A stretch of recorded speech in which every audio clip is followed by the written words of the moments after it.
welcome to the stage this year's Antwerp Open, Belfry Open and Belgium Open champion, the reigning WDF World Masters champion, the #1 seed from the Netherlands, Jimmy van Schie!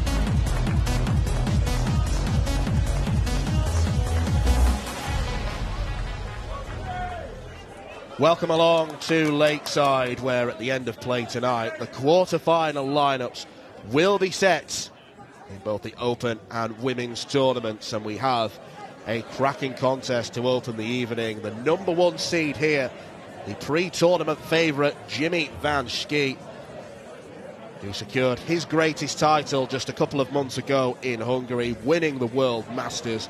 It is one of the most prestigious titles in World Darts, and he's here looking to ramp it up a notch at Lakeside. He was well fancied last year on the back of an 8-title haul in 2024. Things didn't really go to plan. It was at this stage of the competition he was beaten by his fellow Dutchman Jarno Bottenberg. He was #2 then, he is the #1 seed now. And his opponent this evening is the very affable and bouncy German Paul Krohne, just 24 years old. But in that time, he's amassed a certain amount of experience. He did win a PDC Tour card where he went up against the best of the best, the likes of Littler, Humphreys, Van Goghen, etc. a couple of years ago. But owing to his work schedule, owing to the fact that he was doing a civil engineering degree, he opted to give the card up after 1 year, decided that professional darts at that point in his life wasn't for him. But he has made hay in the WDF system, and here he is as the #16 seed, looking to make a huge impact. He won the Bruges Open on this circuit earlier this year, so he knows what it takes to win. But he's probably going to go into this game as a distinct second favourite against Jimmy van Schie. My name's Dan McCarthy, and I'm joined by a former Lakeside winner in Scott Mitchell, who won this title 10 years ago. And 10 years on, do you think we might have this year's title winner on stage in the form of the big Dutchman? I really see no reason why not. Came here last year, didn't he, as one of the favourites, and went out in the second round to Jarno Bottenberg, and in what was a bit of a thriller of a game, it really was. So 100. He's already kind of proved to me that you've got to play well to beat him anywhere, but particularly here. He likes the big stage. We've seen him 96. play super well at the Motor Super Series, and so we know that the stage is something that Jimmy absolutely loves. And he's one of those that the crowd always takes to. 55. Well, it's no wonder he's a class player. He's 6'9", and the way he leans over the hockey with those arms that have got about the same reach as Tyson Fury, he's throwing from about 4 feet. But he is a quality operator. If you've ever tried to throw from 4 feet at the fairground for those goldfish, it is harder throwing from 4 feet and closer. 99. So yeah, he's had to master it. A lot more difficult. I've known Jimmy a long time. I've known him since he was about 6'1". So I've known him an awful long time, and he's been a youth player and come through the youth ranks in Holland, and back in 2011 he won the World Cup of the Dutch youth, and he was in teams with Jimi Hendrix, Jeffrey de Swan and Mike Zeidvik. So all of those guys have made an impression since 2011 somewhere in the game, and 65. For Jimmy it's now here at the WDF at this particular moment in time. And he's seeking out double 18. for an early hold of throw. 25. All you require. A couple of misses won't do the nerves any good if he was feeling them beforehand. Tops here would do even more damage. Paul Krohne takes the Shanghai finish out. 120 checkout. And it is Krohne who leads.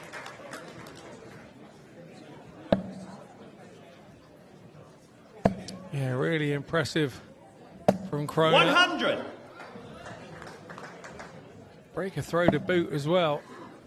Nothing does more for your confidence than breaking your opponent's throw right at the very start of the game.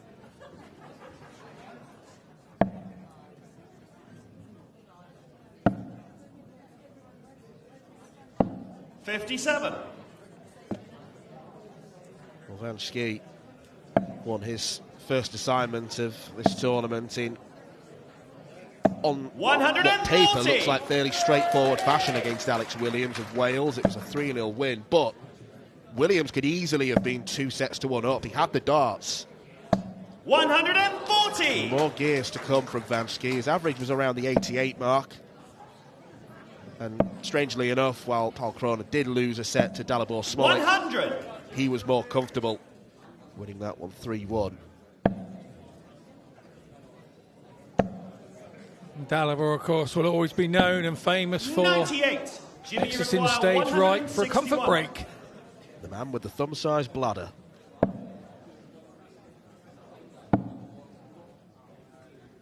Should use the ball. 55. Well, he tried to leave a 2-darter. 106. 106 apiece. Krohne gets the first crack. Oh, wrong side of the wire. Needed the treble 18 to leave double 16. 46. Jimmy, you require 106. Now, how does Van Schie approach this? Already looks very pumped and determined, doesn't he? He can't get the treble 18 either. 86. All you require 60. Now, Krohne's darts lay very flat in the board, so this shouldn't be too tricky to navigate. He's hit one over the top. He can't. Double 10. 50. Yeah, you can't let those chances go begging. When Jimmy Van Schie's around, 20. Jimmy takes his time.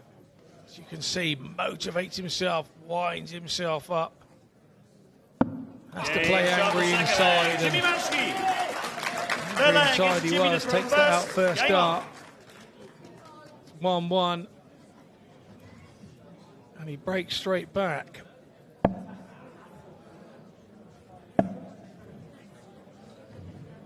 $100.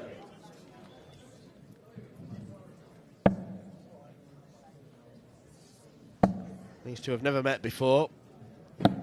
97. Despite playing in some of the same circuits, obviously the WDF Tour, but the PDC Challenge Tour as well. Jimmy Van Schie has been 100. a PDC Pro Tour player before as a top-up from the Challenge Tour Order of Merit.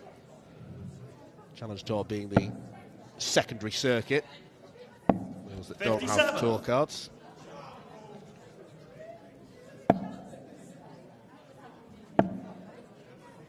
These two are good pals because they were having a FaceTime together with someone stood outside during the break, so friendly rivalry, you could say.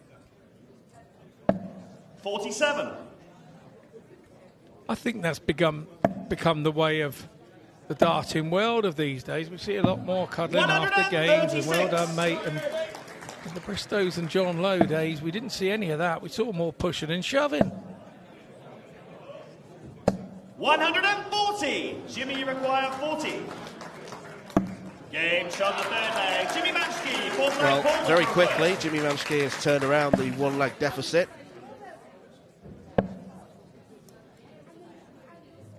$125.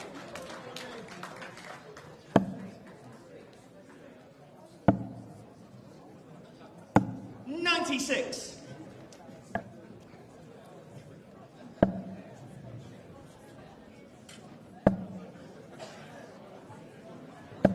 55.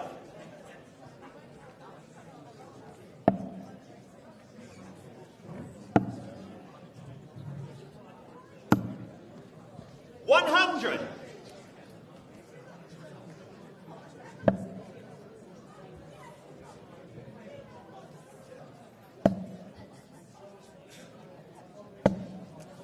$55.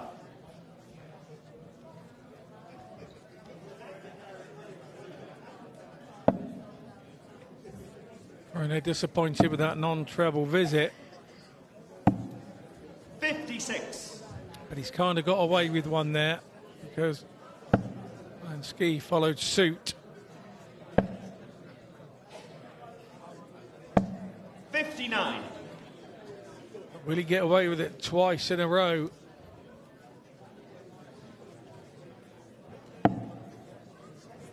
He's not going to. Schie is wading in here.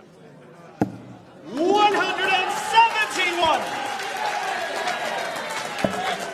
Class starts from Jimmy Van Schie. 95. Jimmy, you require 78. Double 12.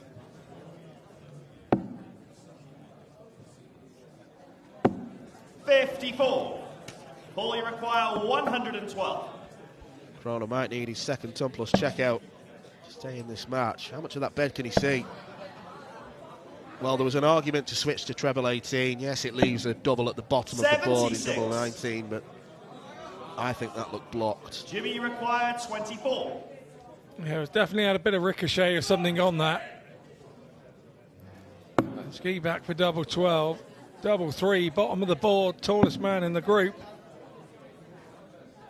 It's a great camera 18. angle to show how far at 6'9" Paul, you require he has to throw 36. downwards. Hasn't come off for him this time, so Game shot the Krohne levels it up. Fifth leg, Jimmy To a to piece throw here. first. Game on. The top of the first set. That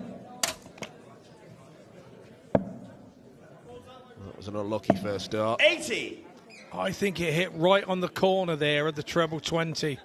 Where the treble 20 meets the treble 1, there's a corner, obviously top and bottom, and that was sort of instinctive of hitting that part where the board is so hard that there's no forgiving. Neither of it moves, and it just hits it flush on and drops out. 121.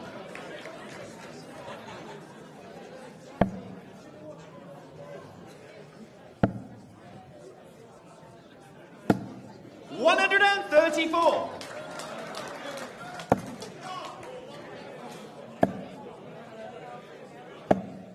$60.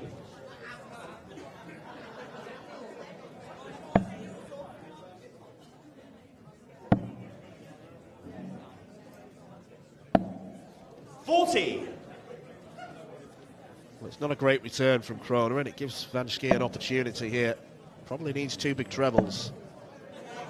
Definitely needs 1. 58. Paul, you require 147.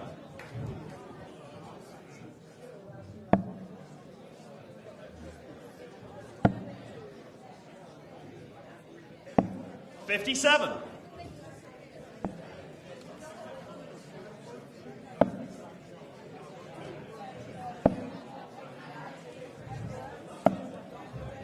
$54. Not much coming back from Van Paul, you Schie. require 90.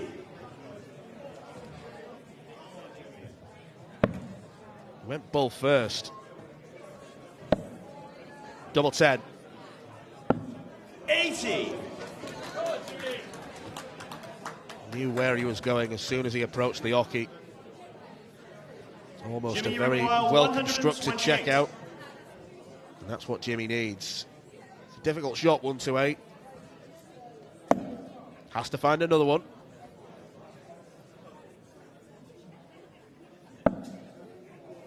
Fails in his quest.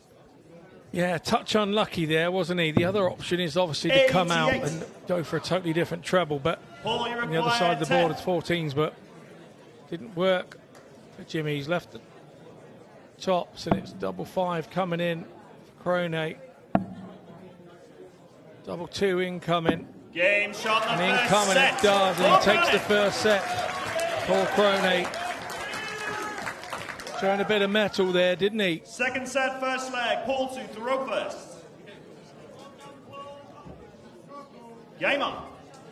Well, the draw would open up if Jimmy Van Schie was to exit. Mind you, the challenge for Paul Krohne would come in the form of last year's champion, who very impressively 57. ended this afternoon's session against Jonas Masselin.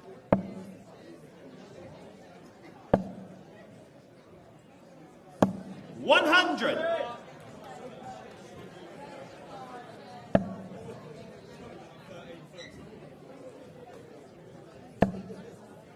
Do have a star-studded lineup this 100. evening. Mitchell Lawrie will be back mere hours after beating Adam Shepshie in the Youth Open World Championship. 136. On Jeff Springer Jr.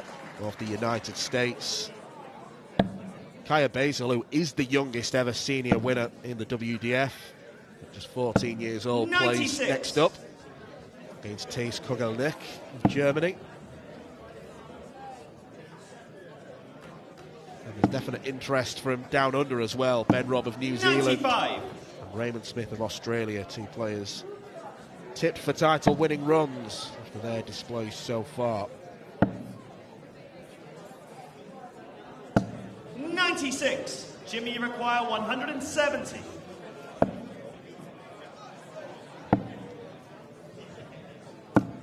$58. Paul, you require 152. Plenty of room to the right. Or just over the top, double 16. That is magnificent from Paul Krohne. Second leg, Jimmy to throw first. Game on. It's a hold of throw, but it's the manner of the checkout, the stylishness of it, and the raw to boot. 140.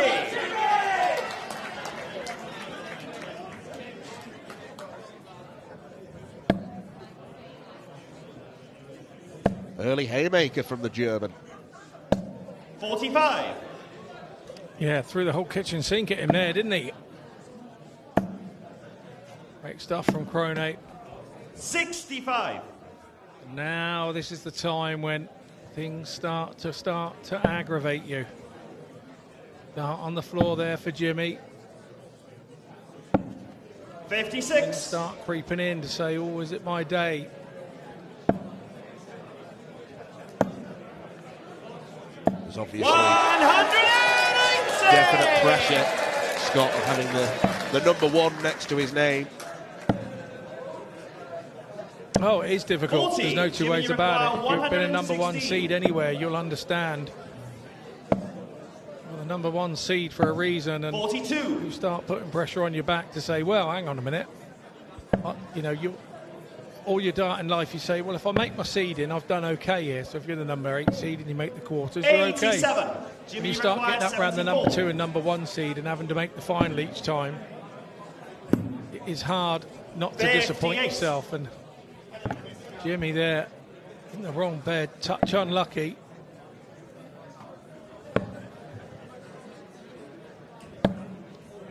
$63. Jimmy, you require 16.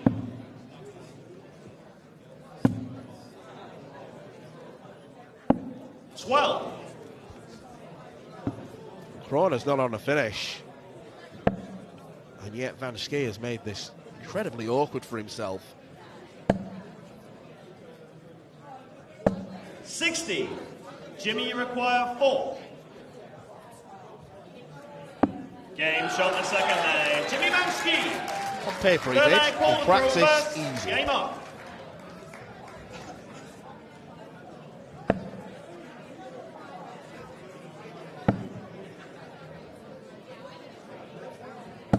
$96.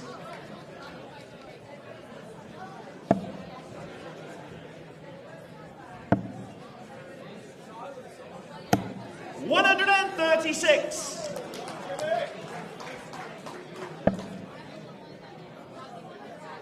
It's a fairly healthy crowd in this evening.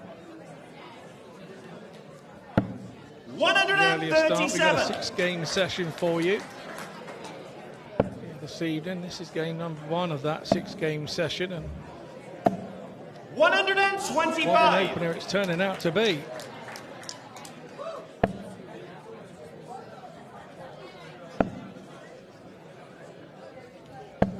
$58.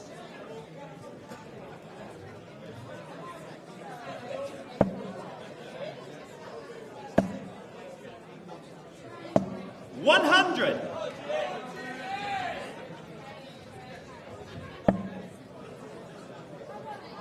Well, Jimmy looks in better nick in terms of scoring. 40. And he's Jimmy, you require passed up a few 140. chances. Really passed this one up. Double 10. 120. He does. Ball Now, you require Paul Krohne has already landed 170. 2 ton plus checkouts. Oh, this would be special. 125. Yeah, tidy pressure here on Van Jimmy, you Schie. require 20. And his double 10, we know pressure is for tyres. That's only a saying that works when you get it. Game shot Exactly, to pressure third for leg. Jimmy tyres, Van what Schie. pressure. Fourth leg, Jimmy to throw first. Now getting fired up. Game on. Brejcha throw, that's why he gave it the big one.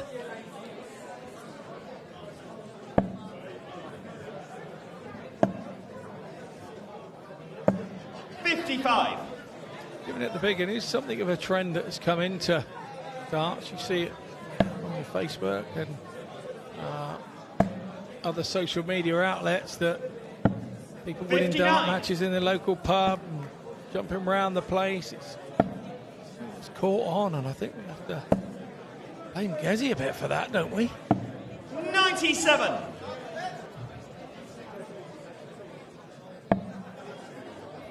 Maybe welcoming back. Bit of needle to darts. 134.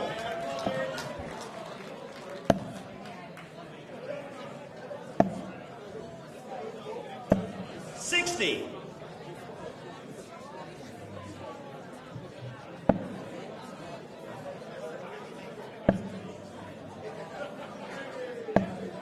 134. Back-to-back 1-3-4s for Krohne. Means he's definitely on top in this leg.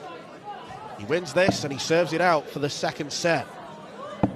57. And Schie would be in a whole heap of bother.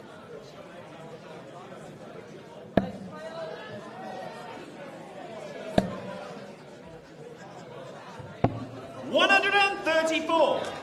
Well, a hat-trick of 1-3-4s. Leaves tops. 140. Pressure comes All you in the require form of a 50. 140. Hit this in the first leg. Game shot in the fourth Hits it leg. Hold in the on fourth leg of the second set. And now Paul Krohne is the favourite to go 2-0 up. And who would have predicted this?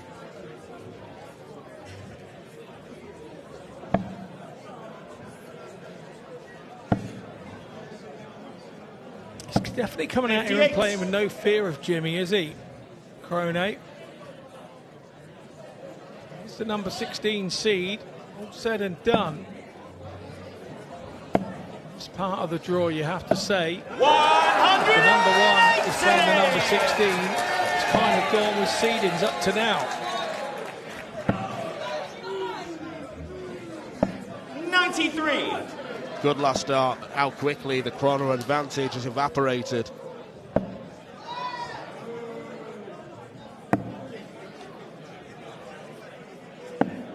$131. Really good pickup from Van Schie under pressure here. He knows he's got to win this leg against the throw to keep himself in the match early doors. 40. And is that the straw that broke the camel's back in this set?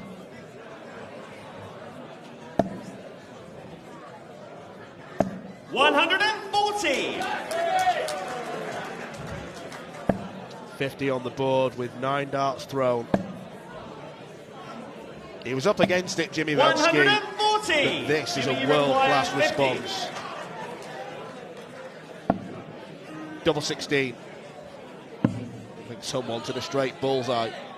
But Jimmy just wanted the leg, and he's got it in 12 to level the game up.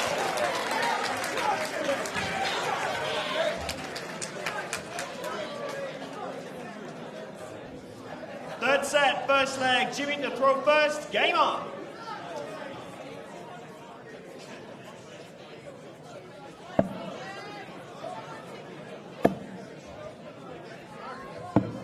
139.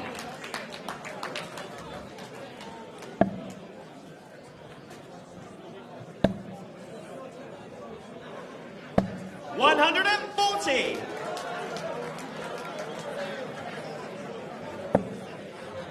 Yeah, warming up nicely this game, isn't it? Warming up nicely. 134. Both, a nice free rhythm.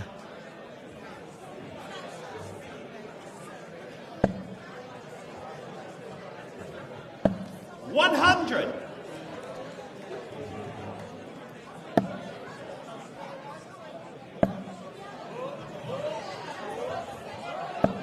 140. 2 doesn't become 3.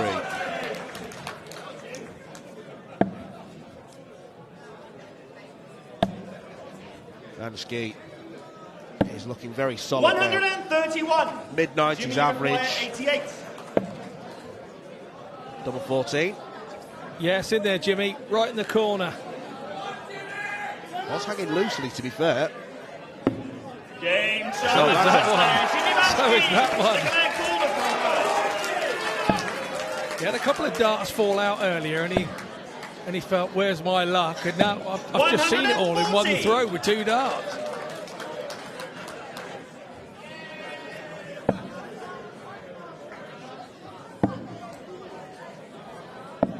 $57.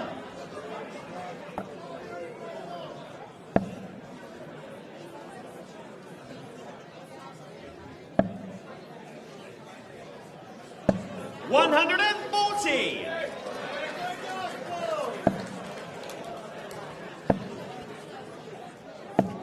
95.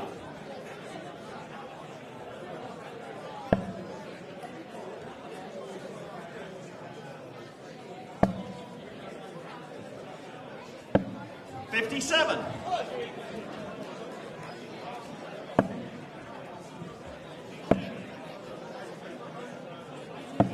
59. All you require 164.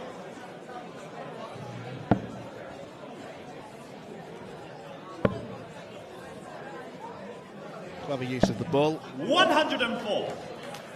Trims it down to an even number. 60. All you require 60.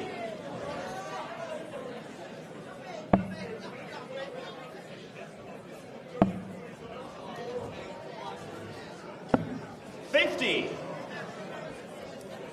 Yeah, would been better been outside with that dart. Bit of board management there. Yeah, go for it, but go for it on the outer wire, not the inside. And now he's got 100 when he comes back. All you require 10. Going to go straight for it. I suppose if you're going to split it, have a good go at it. Double 2. He's done this already this evening. 6. Jimmy now then on 130. Really could pick his pocket here.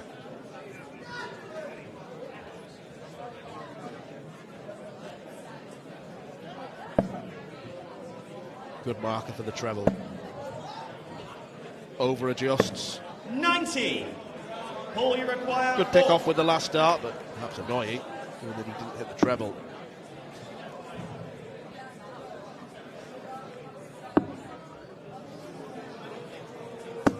Game shot the second leg for Krohne. Didn't panic, Krohne there, didn't panic. Held his throw on the double 2. 140. Just goes off again really well. Break the game down as a player. First 60. 9 is really important. Score like your life depended on it with your first 9 darts, and then see where you are is my 97. motto.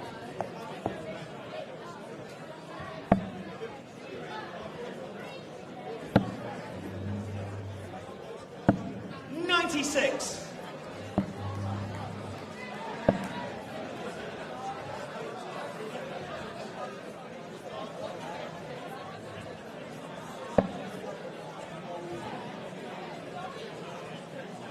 3 darts thrown from all over the board. 94.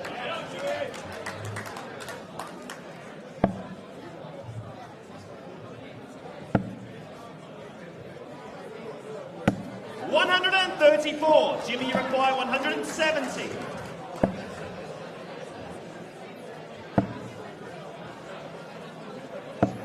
96.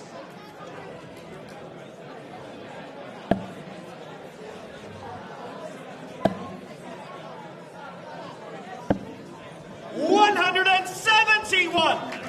Jimmy, you require 74. Fabulous pressure put on by Krohne. And Schie may only get one dart. 41 left, should be 9 double 16. He's gone 5 double 18 instead. Yeah, that's good ball management. I think his first start was in the way to go 9. Flight was flicked up, could have caused a few problems.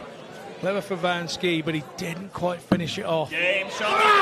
Krohne now screaming. This is good stuff. Starting to get a bit of needle up there, isn't it? Fourth leg, pull the throw first. Game on. Well, I can assure you that these two guys get on. But the old adage, there's no friends up on the hockey. 60. And when you're friends, you tend to throw with a bit of freedom. You don't worry about each other and doing what you do to each other. The closer the friends you are, the games can either be absolute rippers or they're absolutely 58. woeful. There's nothing in between. Looks like we've got ourselves a bit of a ripper here. Who was the toughest person you faced in terms of friendship and trying to put that to one 96. side? It was always Scott Waits. We got on like a house on fire.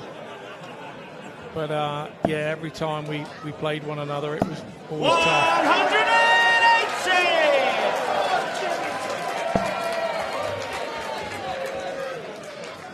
I'll give you an example. I beat him at the O2 at the World Championships in the quarterfinals 60. to make the semi-final on the Friday. And I think it was 4 days later, 5 days later, he beat me and then went on and got his tour card. 134. 5 days later, it was just, and they're always nip and tuck the games because we really just let your hair down and go for it. You're not worried what you do to each other. You drag each 80. other along and Jimmy, with the you scoring require and getting out. 129. Just always enjoy them. Oh, Jimmy would enjoy this. Is he going for it? No. 97. Board management again. He had a look, didn't he? He had a look just to confuse the spotter. But 59. Jimmy, you require then went for 32. the big 18, went safety first. Across the double 16. We know he likes double 16. Game shot is on there. Jimmy Van Schie. Is the chosen route more often than not. Jimmy to throw Which first. is why a couple of Game legs on. ago, or that leg ago, when he couldn't get the 9 and went 5, the double 18, it wouldn't have been his chosen route. 85.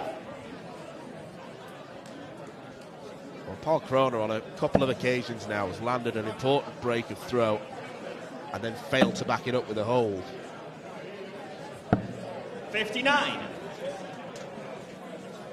There was that 1-5-2. And then just then. There's a technical word for those breaks of throws. They're not really a break if you don't hold the next throw. Your next throw, so they're not technically a break. 140. Really bouncing off each other here now.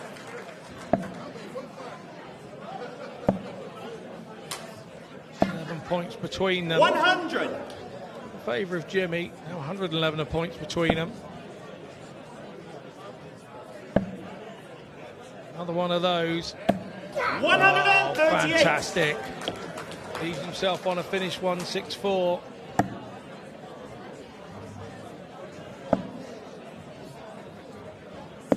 Wow. 127. Boy, require This is shout for shout now, isn't it? Like a couple of parrots on stage. $119. Jimmy, you require Well, this is 64. exhibition stuff from Paul Krohne. But it may be rendered meaningless. 48. And the anguish there from Van Schie. as a set dart goes begging. All you require, 45.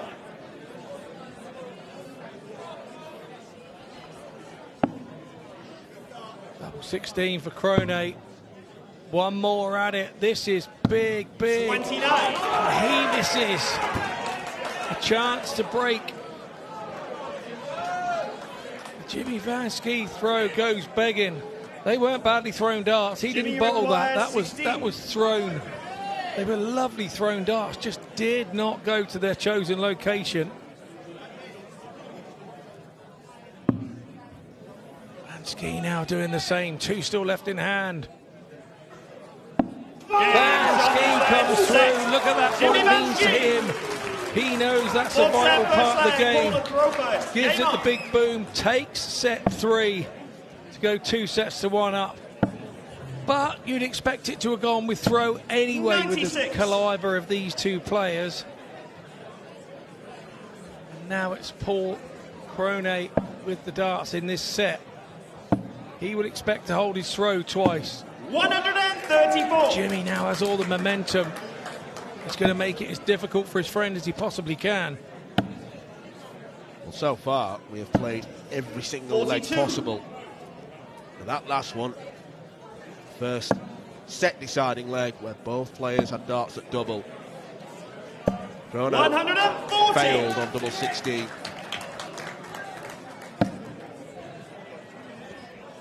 That's harsh saying he failed as a commentator. Yeah, he missed, but 80. You know, if he missed it and he hit the number, I can understand what you're saying. But for me, he threw 2 good darts there, just didn't go in their chosen location. 140. Touch unfortunate. And now Van Schie really has hit the afterburners with the momentum of that. It's a big set 3 to win. 136. And the manner that he won it. Jimmy, you require 87. Treble 16. What's that for double 18 near the top of the board? You require 147. Another blockbuster shot maybe for Krohne. Not this time.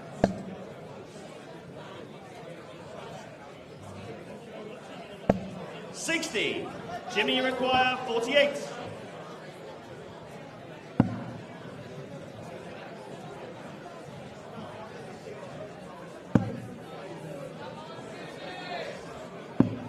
$40. All you require 87. Almost like for like what Krohne did last time. Double 18. Game hold the throw. Paul Krohne.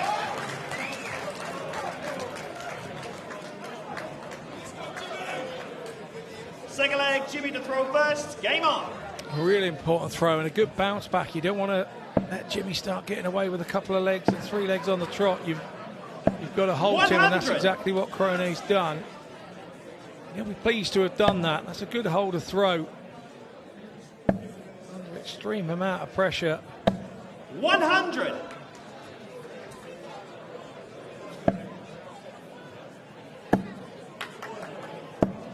$125. The first darts right for Jimmy. Darts 2 and 3. Come in the blink of an 57. eye.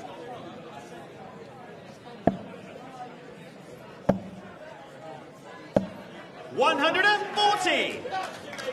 He's getting more darts right now.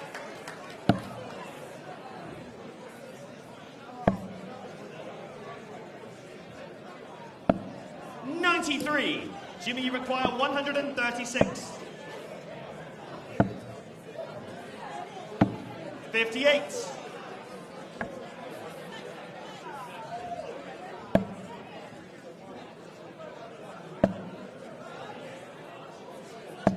$140.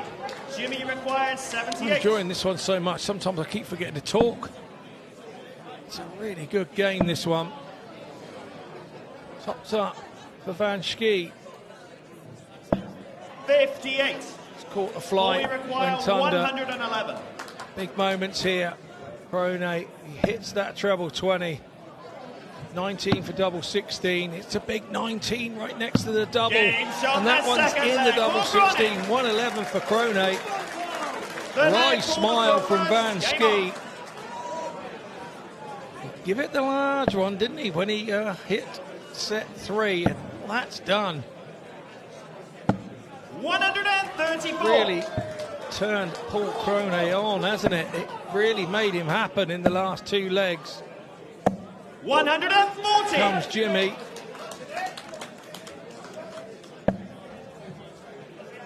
The odds here are all with Krohne. He's on throw, and he's on song. Another 180 goes in, and this set is looking to go 3-zip. The first 60. one of the evening to go 3-zip. They've really been scrap, 57. a real scrap the first 3 sets. This one's going all Krohne's way, the German. 131. Paul, you require 130. Lit the blue touch paper.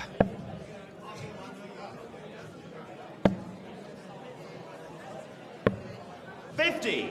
Jimmy, you require Couldn't 170. stay straight in the second dart. And Schie does not find the 2 requisite treble 20s. 134. Paul, you require Krohne 80. has 80 points left for a clean sweep in the 4th set.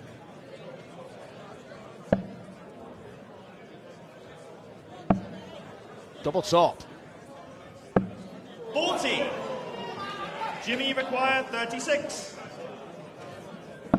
Game shot the 3rd leg. Jimmy Schie. Jimmy says, where have you been? 4th leg, Jimmy to throw first. That was a great Game fight on. back from Jimmy in that leg. I believe at one point there he had no right to win that leg. No right at all.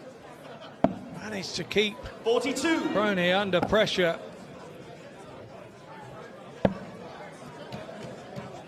Now the game becomes difficult again for Krohne after 45. 3 legs of really flying.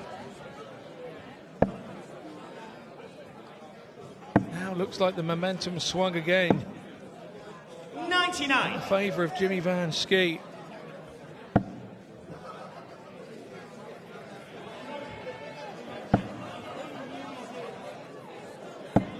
$57.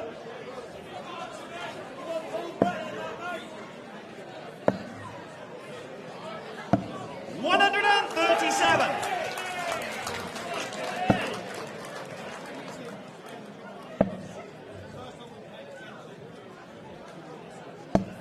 $40.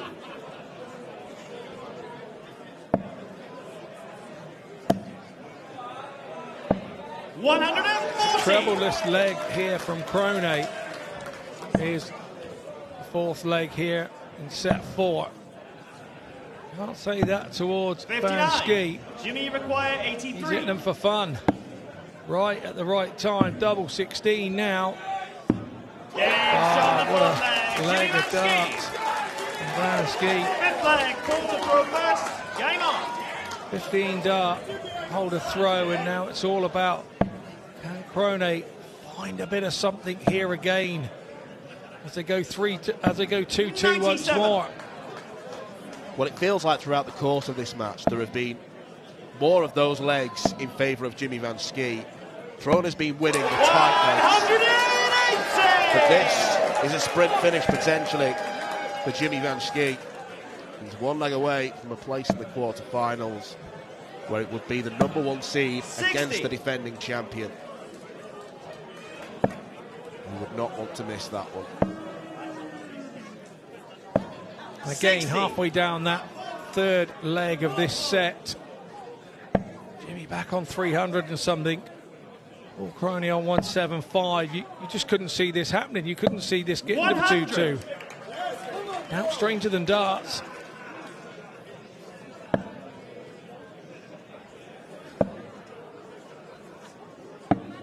$49.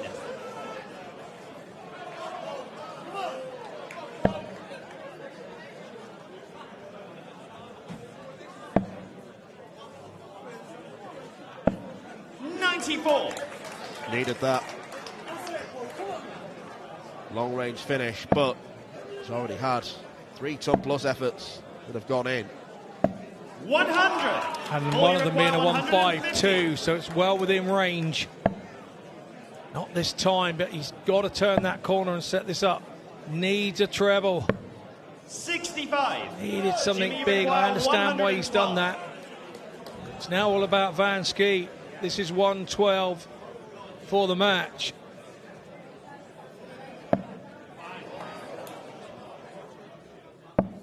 He will get a match start at double 16. And Jimmy Van's the man. The Dutchman, the #1 seed, is through to the quarterfinals. Krohne put him under pressure throughout, but Van Schie's extra scoring power was clearly evident towards the end. Krohne went 2-0 up in the fourth set, but 3 legs in a row from Van Schie. Seen him get home to face Schie in the quarterfinal. What a contest that's going to be at Lakeside. Please show your appreciation for Paul Krohne!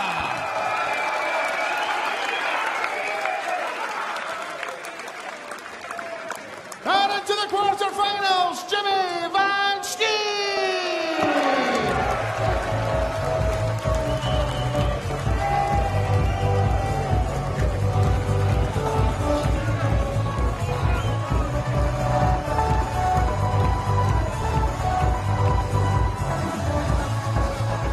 Well, what a match to kick off our evening session. We'll be back in about 5 minutes' time with our next match as we continue the Open Youth competition. Thank you.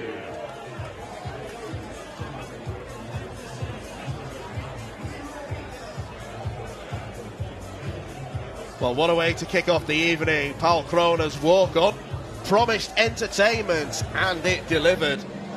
Krohne certainly played his part throughout the contest. Right from the get-go, the 120 checkout in the very first leg of the match. But Jimmy Van Schie, throughout the course of the game at various points, while he was put under pressure, proved why he is the man to beat here at Lakeside this evening. If you are looking solely at the world rankings, Van Schie at times got frustrated,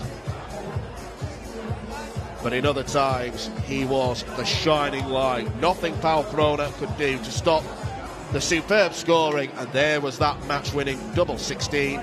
Jimmy Van Schie sharing his thoughts here with Schie.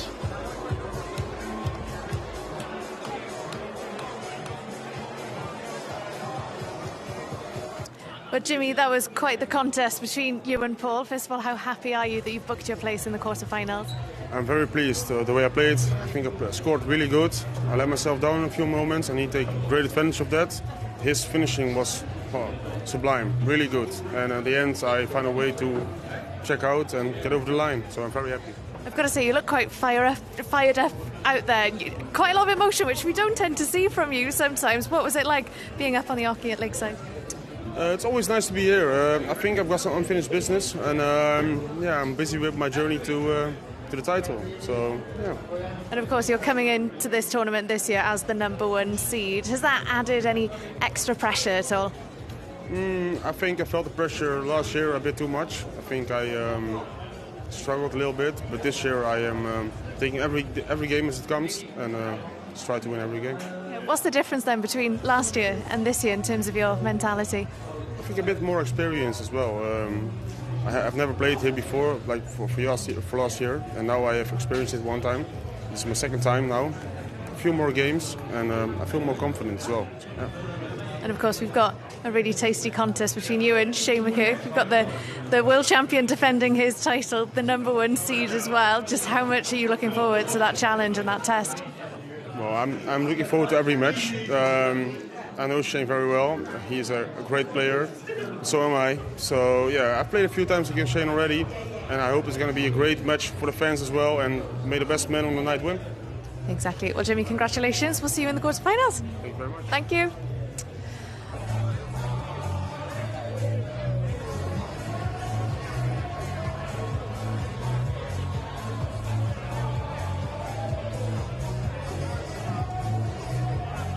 We return to the Open Youth competition here at the 2025 WDF Lakeside World Championship, and we welcome to the stage a young man who came through the Lakeside World Championship qualifiers.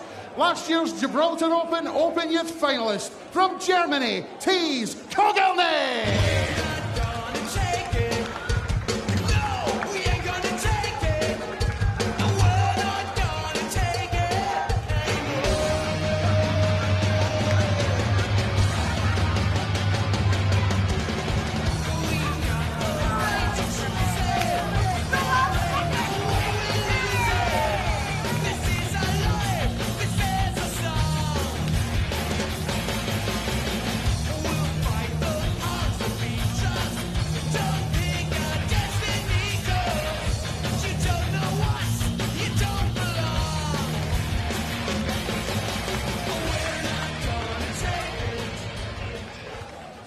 His opponent is the winner of 6 Open Youth World Ranking titles, the reigning British Open and Italian Open champion from England, Kaya Baysal!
Well, one 15-year-old may have been taking all the attention this week, but another 15-year-old has generated headlines in the past as well. Kaya Baysal, earlier this year when he was just 14, became the youngest ever winner of a senior WDF darts title in the Budapest Classic, beating Sibren Heibels, who we'll see in the quarterfinals of the Senior Open tournament. It's a record that has not been broken by Lawrie, because he was quite literally days older than Baysal when he triumphed in Western-super-Mare back in August. So the record is safe for now. Baysal, another shining young talent, as you can perhaps tell from the colour scheme of the shirt. He's a proud Burnley supporter, and he's going up against a young German, Thijs Kogelnik, who at 17 years old is a couple of years senior, but is just as fresh-faced and inexperienced as Kaya Baysal. We saw Mitchell Lawrie sweep aside Adam Schie earlier on in the first quarter-final of the Open Youth World Championship. And looking at the numbers that these two have produced in the past, we may expect more of the same. Laura Turner alongside me for what should be another really good contest and another opportunity to witness some stars of the future. Yeah, I agree. I think Kaya Baysal, one of those players that, similar trend to Mitchell Lawrie, he's picked up a couple of titles this year on the seniors side. He done this on his walk-on, mentioned those 6 youth titles as well. Not only did he win the one back in April in Budapest, but went on to win the Riga Open, and that was no easy passage either. That was a win over Neil Duff in the final, Darren Johnson in the semi, and Alex Williams in the quarter-finals. All names that we're familiar with this week. Absolutely. Hugely impressive turn of events there, particularly both the semi-finals and final, where he won last leg deciders. So clearly he's got something about him when it comes to those pressure moments. These two have played each other the one time before. It was quite a chastening one for Thijs. He was beaten 3-0. And a big old 22-point wedge in the averages. So Kaya, the clear favourite, the winner of this, takes on Mitchell Lawrie in the semi-finals, with Kaya the number 4 seed. 96. That has not proved an easy task for anyone who plays Mitchell Lawrie. This is a great start for Kaya. Behind the treble 18, but substantial lead in the opening leg.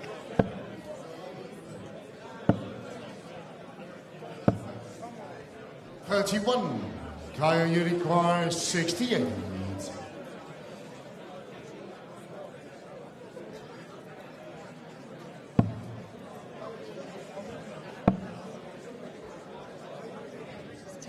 Brief pause, double 16, the target just goes south and pulls it into double 7.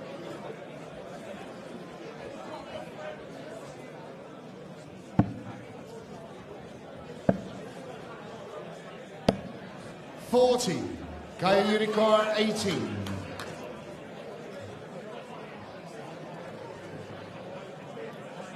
Straight for double 9. And that's game short in the first In at one. the second attempt. Second leg is tasted through first. Game on.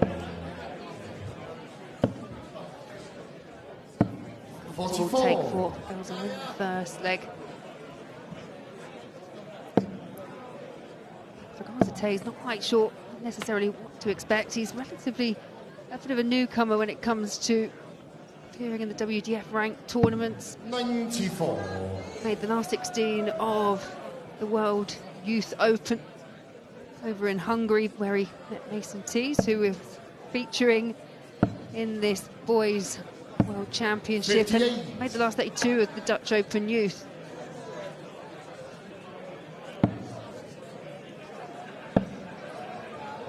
You have to give full credit to anyone that can 57. get through that really tough qualification process to get here. There was 205 participants that towed the Oki. Only 4 got through. 100. Exactly right. Bearing in mind that it's just a straight qualifier. There's no staggered prize money. You fail to get there, you come away empty-handed. 86.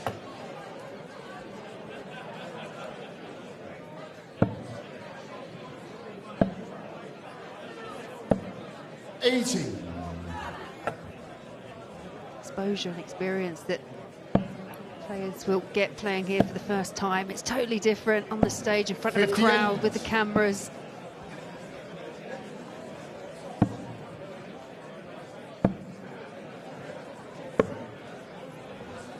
$35.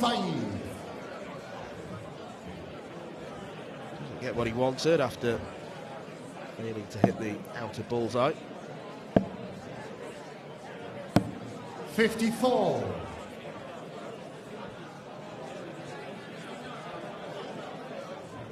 It's quite a pronounced lunge forward when he steps up to the Oki before throwing the first dart. 37. Kaya you require So many 152. players have their own patterns and quirks that they do before they throw the dart. Just gets them ready.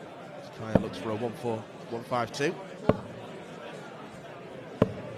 120. Well, despite the 152 not going, that is some setup shot. The brass neck on him. 77. Double 16. Were you ever doing that at Kaya 15 Unicorn. years old? I'm not even 32. doing it now. I'd love to be able to.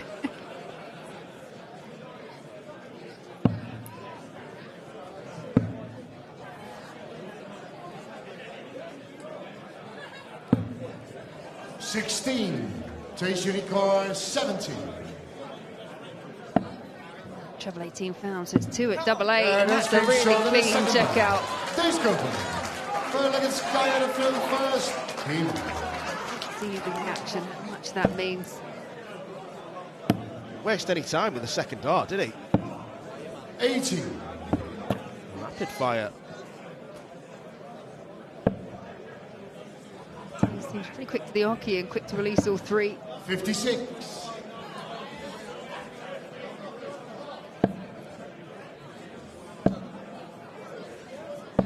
One of them 40.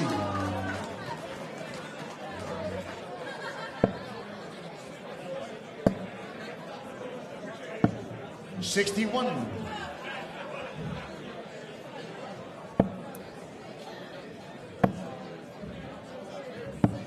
$59.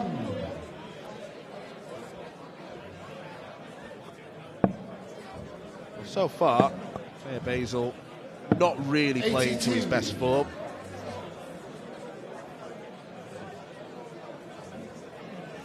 Just taking his time, regaining composure.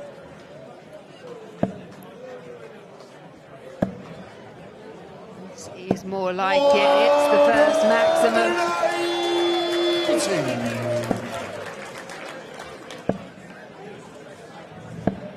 98. Kaya Unicorn 42. Okay, down to a 2 help for 12. Yeah, that's game short in the third leg. Kaya Baysal. Will do nicely. Four leggers takes a field Baysal first. responds restores his advantage.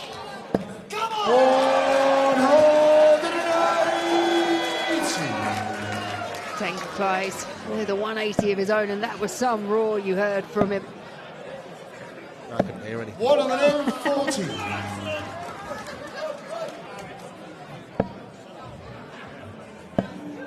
Well, we've been waiting 35 years for a 9-darter on this iconic Lakeside stage. Paul Lim, obviously very well known.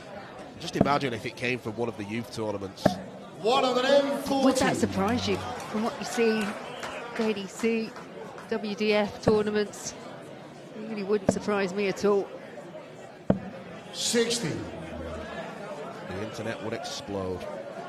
I think we might in here as well. 57.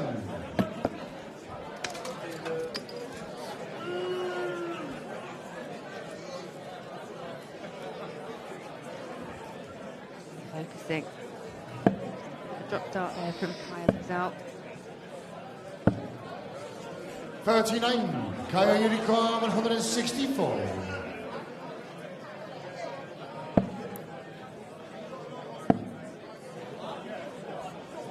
You fancy this?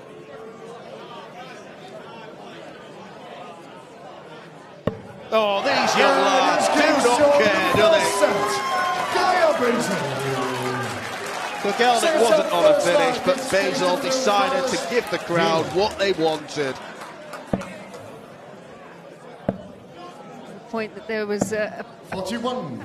2 legs in, you're just saying, I'm not quite finding the levels that we're used to seeing from him, but wow, he's kind of turned it around at the back end of that set, the 164.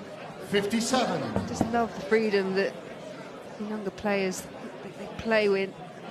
They don't carry the scars of perhaps more experienced players. They haven't suffered the losses. 100. I'll return to an earlier phrase, the brass neck on him. But they're fearless. And what has Kaya Baysal got to fear? He's 15 years old. He's already won a couple of titles. He's been heralded as one of potentially the greats of his generation. Why would you be scared about playing on the stage? Everyone wants to see you. Embrace it. The most of it, and he really is doing that. 59.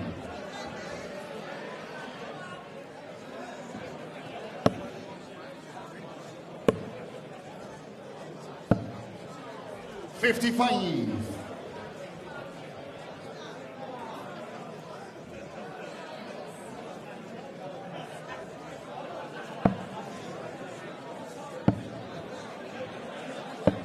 56.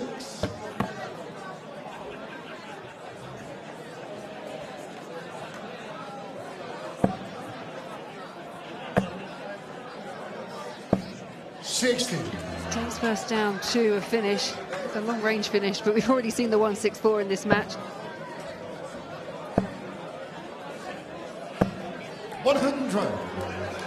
If you thought Tace was loud when he hit the 180, imagine what he'll be like here. He'll have to remain a figment of everyone's imagination. 56. Tace unable to get the first treble. 130. Well, this should be child's play compared to a 164. Double 5. 125. Tace Unicorn 104. Flick of the hand from Kaya Baysal. 80 for double 16 for a 104. Let's get short of the first line.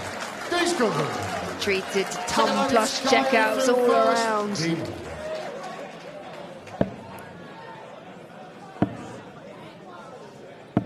Kaya's undoubtedly the stronger scorer. You give Tace a chance, he takes it. 2 from 2. Can't argue with those stats. 2 or they've been combination finishes at that.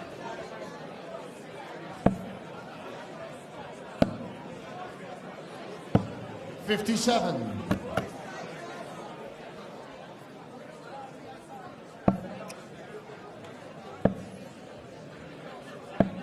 60. There's obviously a close fraternity between the young players in darts. You will have seen during the walk-on that, particularly with Kaya, Mitchell Lawrie was there welcome him on. Jensen Walker as well, who's in action in a few games' time against Ray Smith. Essentially, they're growing up together. When I wandered through the practice room earlier, it was the trio of Mitchell, Lawrie, Jansson, Walker and Kaya Baysal all practicing together.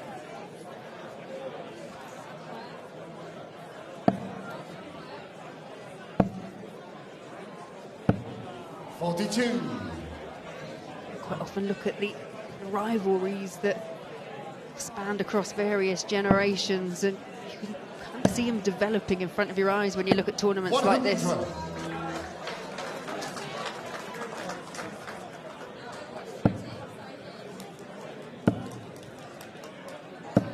$57.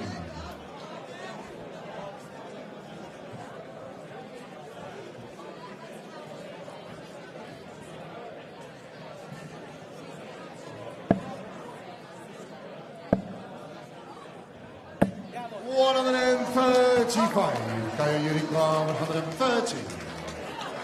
He had a go at this in the last leg. Won't have one this time. Wrong side of the treble 20 wire. Wrong side of the treble 19 wire as well, and just chasing it round a bit. That's double 12 for a 101 to back up the 104. Clips the wire. 76.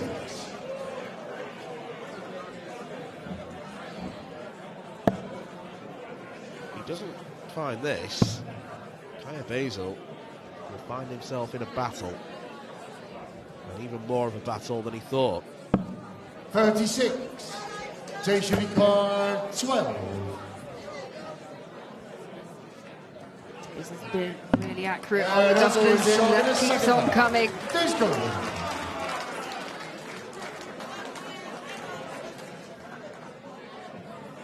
Verlagen stays to throw first. Game on.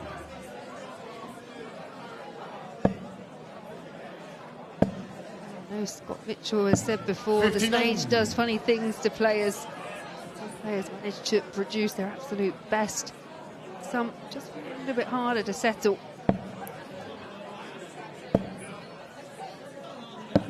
$91.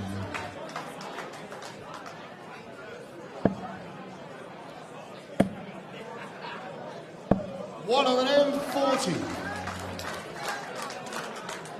There is a chunk that separates them in the averages. 11 points in favour of Kaya. 66. He leaves himself on 344 after 6 starts. Tace on 302. 80. He's taken the initiative here. 60. I'm sad to report Tace is not on the 9 darter. 43. For this set in particular, been a slight drop off from Kaya, and Tace has managed to find a couple of extra gears, especially 42. When it's come to those opportunities presented to finish a leg.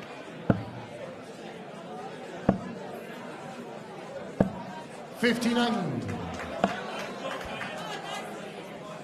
Well, the distinct possibility lies ahead that Tace Kogelnik could take this second set as a whitewash.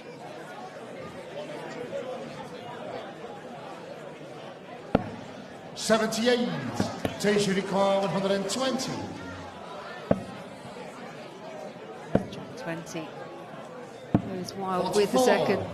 Kaya Unicor 164. Again, could he?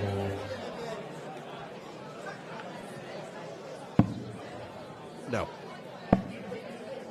Interesting choice as well, because it's a different route than what he took the first time round. Tace Unicor 76.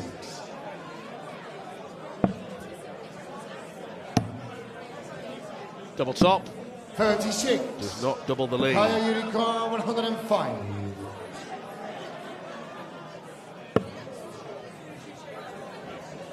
Well, he only hits the 2, and that's the real danger with going the bullseye route. Yes, a 25 can leave you with 2 double 75. top. If you miss outside and don't hit the requisite number, then a shot's dead.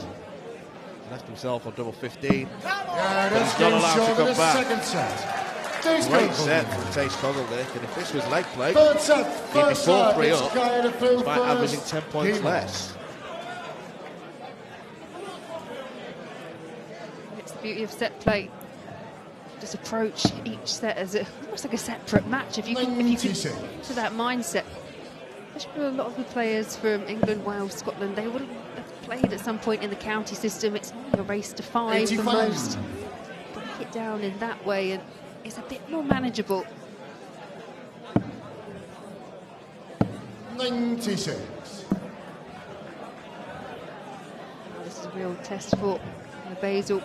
As we said, he came in as number 4 seed, won a couple of seniors titles, picked up 6 youth titles throughout 2025. He did come in. I think most people would have thought he would have run away with it. We've said it earlier. The battles he's had with Lawrie over this last couple of years. 100. Yes, everything suggested that while it wouldn't be absolute domination, Kaya would be too strong. 100. Certainly not panned out like that.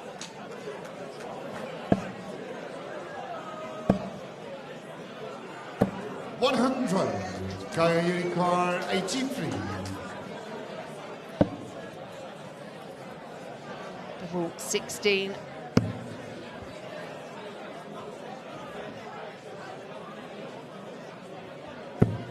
That first start at double 16 was awkward. Unicorn 116.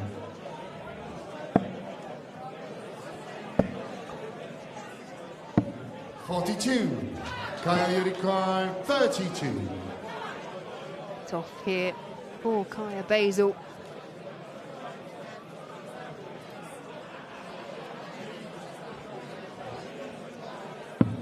And that's came short in the first round. That ends up any drought for Kaya Baysal. Taste of throw first. Look to restore control to this match. 140.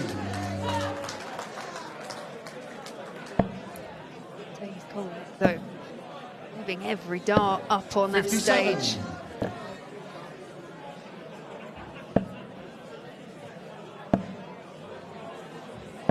$60.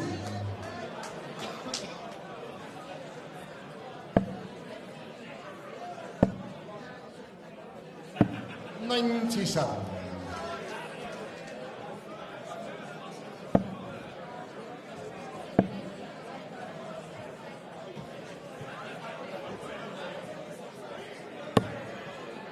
41. Impression Kogelnik is playing with just a bit more freedom than Baysal, and perhaps that is the weight of expectation on his shoulders, coming in as the seeded player.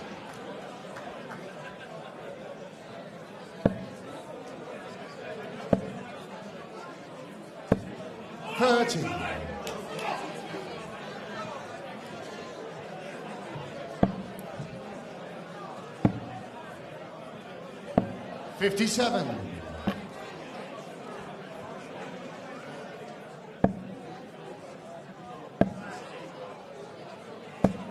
45.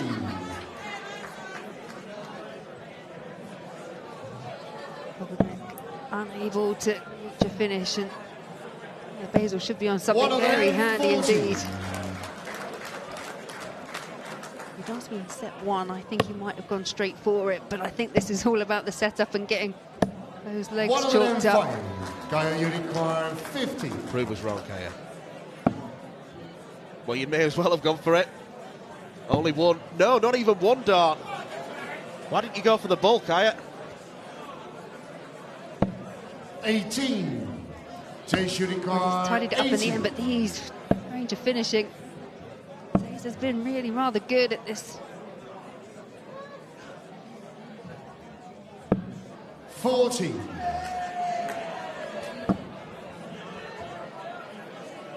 Kaya Unicorn 32.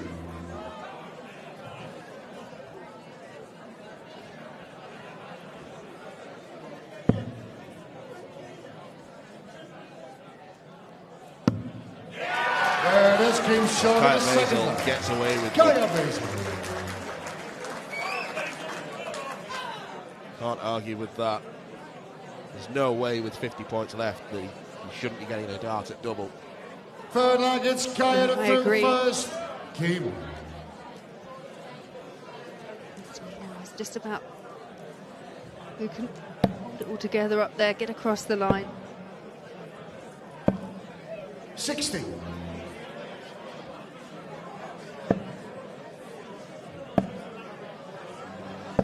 One on the end, 40. Come from Tays and Kaya looking to fire back in response to the 140. He finds one of his own.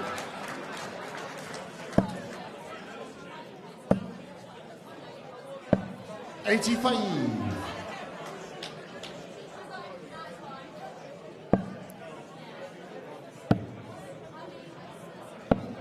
$57.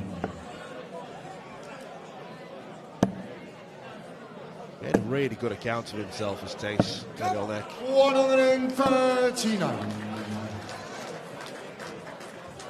And he's deafening the Lakeside crowd one by one. 96. Station require 137. Rhian, that's down to a finish, but the 137 not going to go. Something handy if this 148 doesn't go. Kaya, you require 148. Well, he's hit a 164 already. Won't hit the 148. So this contest may be extended. 54. Station require 40. Break of throw opportunity for Tace Kogelnik. It's one that he takes. Tace Kogelnik. He won't go quietly. Stays the through first. Game. No, it's a 14 dart breaker throw. He's got an opportunity here to pull us up at 2 apiece. The reaction, a sense of urgency, a real bounce in the step of Tace Kogelnik. 60.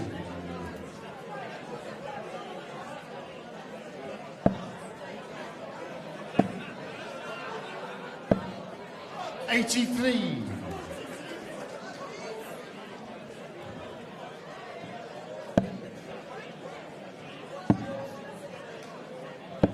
$90.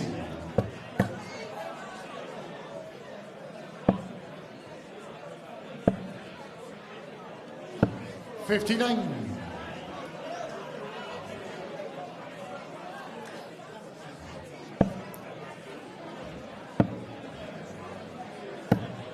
Finding himself in a real battle here, was 2-0 up in this third and final set.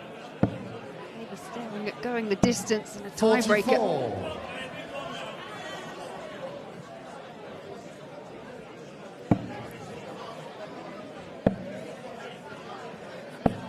57.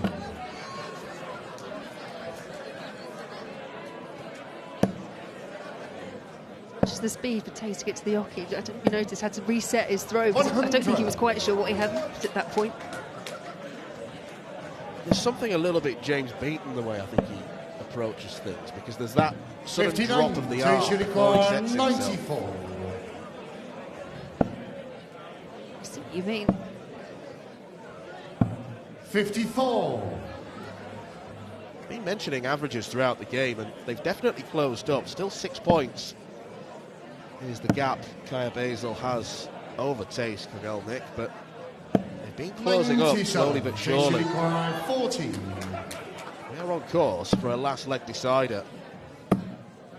This is not the time for missed darts at double. No score. Pained look on the face of Tace Kogelnik.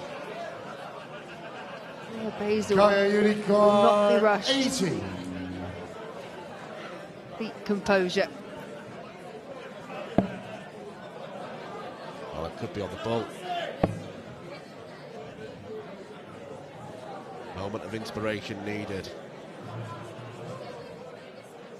And Kaya Baysal delivers with his second bullseye finish.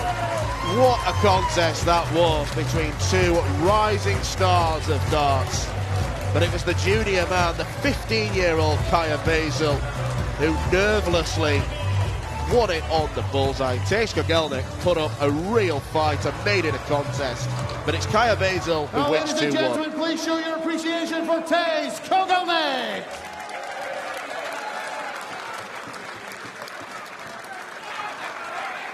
And up to the semi-finals, Baysal!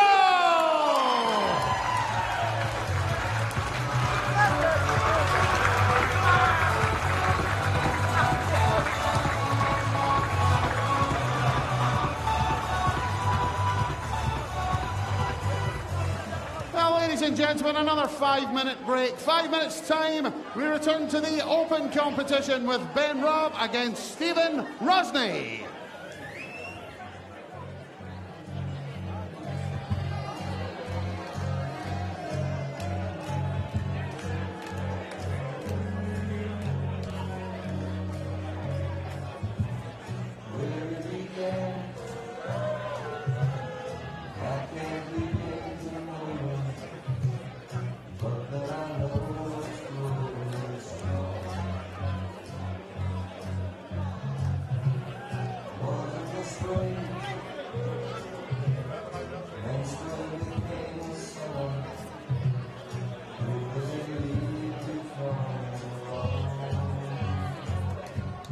Well, the Open Youth World Championship was just as eagerly anticipated as the main draw. Mitchell Lawrie might be taking the headlines, but Baysal knows how to make them of his own.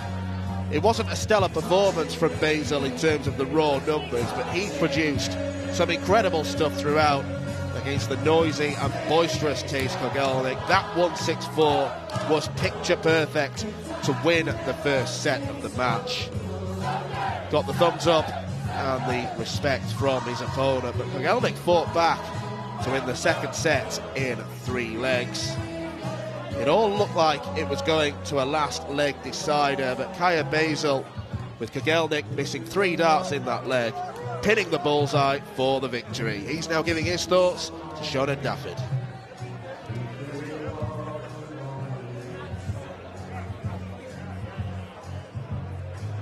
Well, Kaya, first of all, huge congratulations. You've booked a place in the semi-final, but how tough was that against Tees up there tonight? That was a lot tougher than I expected. I struggled quite a lot. I was running off energy the first set, and then second set I don't know what happened, to be honest. Yeah, when Tees was making his comeback, he showed a lot of character. You know, what was going through your mind at that point? I was just trying to just block it out, follow, which I didn't really do, to be honest. I got quite lucky in the end, but yeah, he played well. What's it like up there on the Oki? It's such an iconic location like Lakeside. I enjoyed it more than any other game that I've played. Maybe not how I played, but the experience was unbelievable. And of course, you've had such a year. There are so many eyes on you at the moment, Kaya. Is that adding any pressure at all, or are you kind of enjoying it? I'm enjoying it, to be honest. It's just running off pure confidence in how I'm playing, and it's working at the minute. And now we've got quite the semi-final to look forward to, yourself and Mitchell Lawrie. Of course, you know each other really well. You're really, really good friends. We saw the two of you face each other in the Welsh Open as well here on S4C. So how much are you looking forward to facing him up there again? I'm looking forward to a lot. Playing Mitchell in the first 3 sets is brilliant, to be honest. It's a high-quality game, but I'm just hoping I play better than I did just then, to be honest. And what's it like, you know, when you've got 2 teenage stars that everyone's talking about at the moment? How much do you enjoy facing him? Quite a lot, because we both play really well against each other, and it's sometimes just a toss-up on who wins. But okay, look, huge congratulations, and we will see you in the next round. Congratulations, thank you.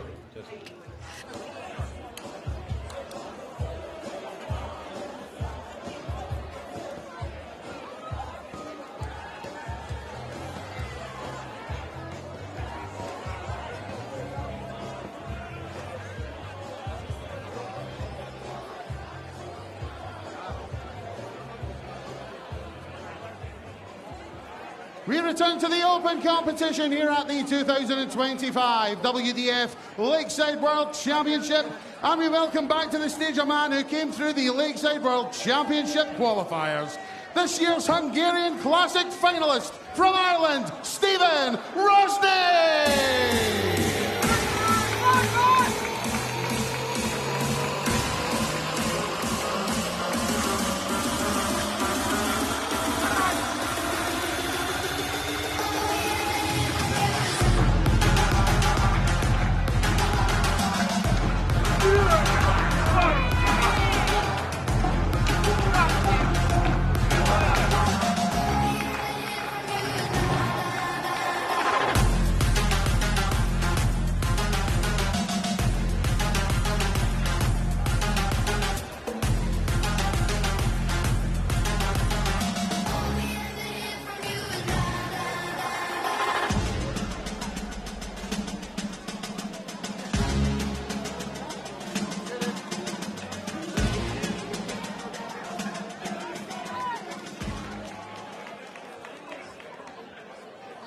His opponent is a two-time New Zealand Open champion, the reigning New Zealand Masters and Pacific Masters champion from New Zealand, Big Rig, Ben Robb!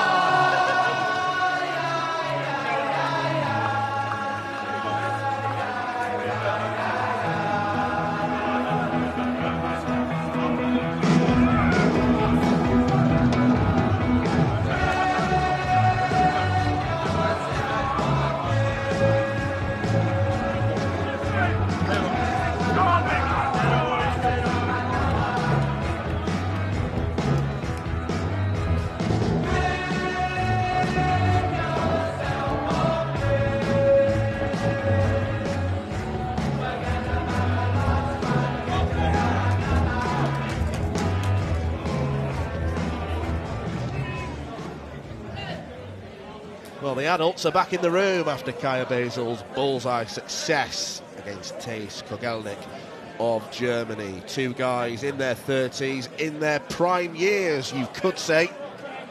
Big rig Ben Robb from New Zealand against the Irishman Stephen Rosney.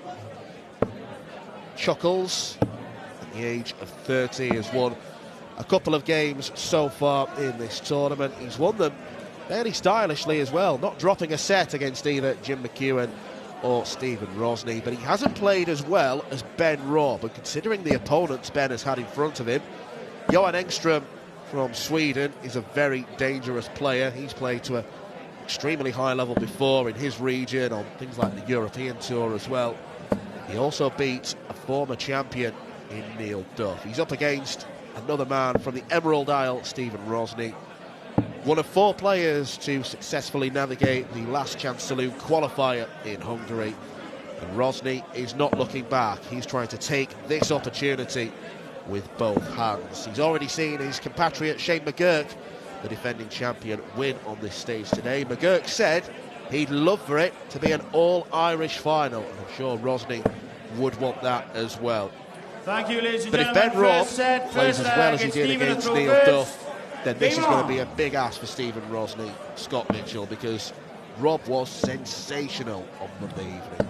He was indeed, and you know, like you say, he had Johan first round, and that's a really sticky wicket to be batting on, and 43. He did really well. The Swede is quality and have been around for a long time, and I loved it in one of the interviews after he said about the respect to the crowd here, and how it was very different to play here than other places, and how knowledgeable the crowd were of the players. And I thought that was nice for a player to sort of notice and appreciate that.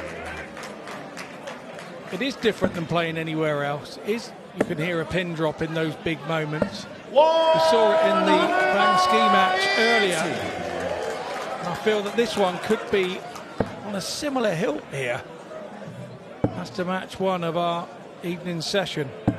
58. Stephen, you require 136. Well, a 180 for Rosney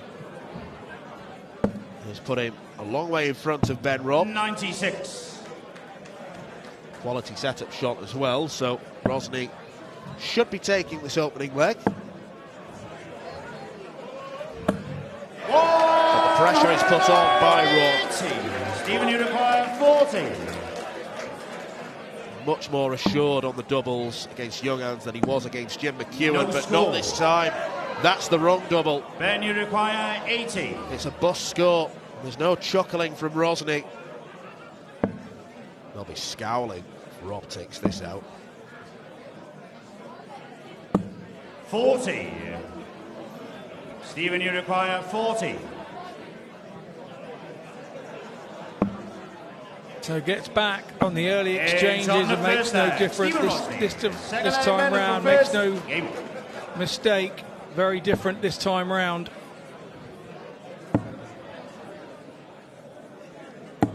$119. Ben Robb has been a busy boy over the past few months. Spent much of October and November travelling around the Oceanic region, playing in the inaugural ANZ Premier League campaign. It didn't go to plan.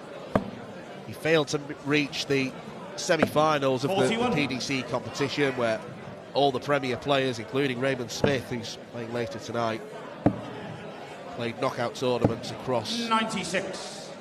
the region. Was too inconsistent, but did get a nightly win where he averaged 103 in the final. So 28. when he's on it, Ben Robb is a quality operator. Yeah, I was at a World Cup in Esbjerg in Denmark in 2023 when I picked up the gold medal in the WDF World Cup. 133. Ben Robb with Hopai, I think, on that day. Feeling they picked up gold medals. I remember them celebrating. 43. Stephen, you require 132. 23, that one.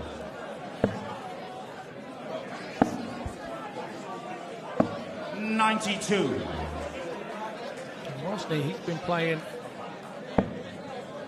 Dev Tour and World Youth stuff on the PDC side of the game. 140. 2017. Stephen, you require 40. I remember seeing him play Thomas Lovely in the early round of the Youth World Championship. 20. Rosney's been around for a time as well. 130.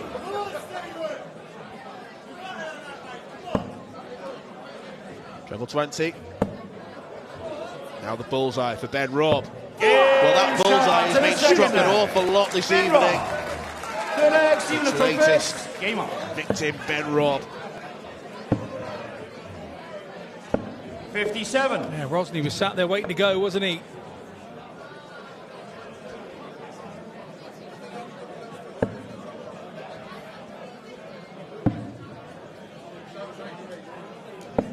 $57.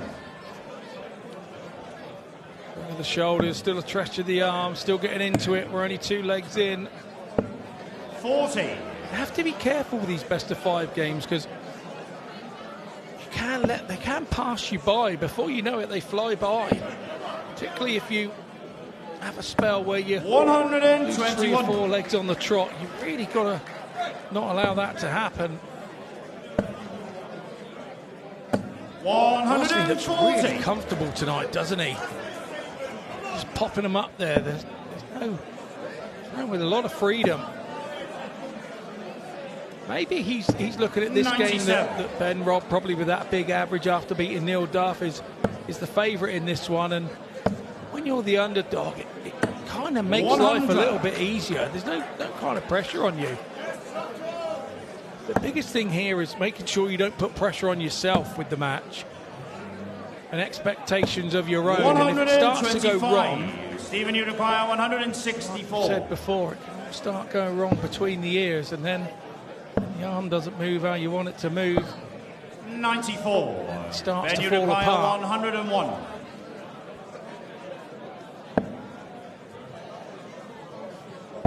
Double 16.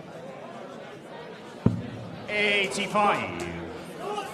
So a chance to Stephen, break you there. require 70. Rosney's still under pressure here on this 70. Looks like he's going treble 18, and he's hit it smack bang centre. A little bit awkward. Got to go top corner.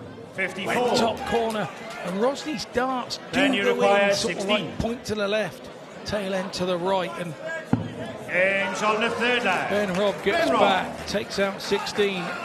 Fourth leg is Ben the 2-1 first. up. Game. Well, both players could have won this set.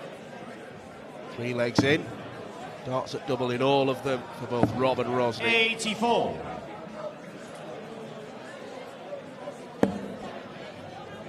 Winner of this plays either Jensen Walker or 9. Raymond Smith, which is the next Open World Championship game that's sandwiched in between. We have got the home hero, the one really flying the flag for Wales, Rhian O'Sullivan. 140. He takes on Czechia's Jitka Cisarova. That's easy for you to say, Dan. 100. Plenty of practice. He's a good player. I'd like to have seen you saying that with a mouthful of dry roasted nuts. 121. Save something for the hotel bar, Scott. See you there. 180. Ben, you require 156. 156. Yes. 120. Would have been spectacular. I think that was 1.5 millimeters away, wasn't it? What a setup. What a chance. Robb will come 100. back. Ben, you require 36. Try and secure this first set. Yeah, We're that's looking game forward to start this to the one. first set. Ben Robb. Second set, first Rosney leg. that It's came Ben out of the from blocks first. quickly in set Game. 1. But it was Ben Robb that settled and ended up taking it 3 legs to 1. It's a break of throw 100. type of set as well. So Robb now has the advantage in set 2 of the throw. 96. It won't worry Rosney just yet. Nothing to worry about just yet. No big panics. Getting to the business end of this week and now starting to see 100. some brilliant games, aren't we? And some special moments where some top players are doing special 58. things. And that's how you find out if you're a top player. In those special moments, you do special things. Can't do them all the time, but if you're able to do them 100. some of the time, it means you're a special player. 43. Well, I mean, the output from Ben Robb against Neil Duff was truly extraordinary. 8 180s, a couple of 177s and a 174. He was a pure power scorer in that game. And you couple that with the success he had on the doubles. It's a hard 60. combination to beat. Ben, you require 61.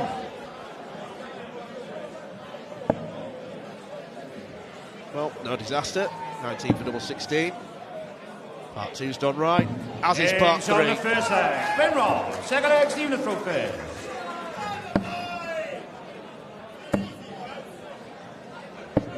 $57.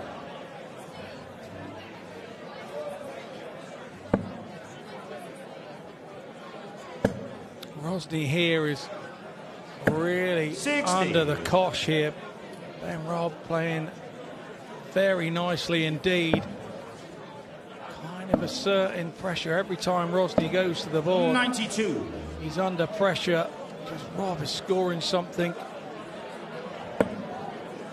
Big moments. You don't get away with that all the time. There are spells in the game where that will have to drop 83. off. Not always, but sometimes.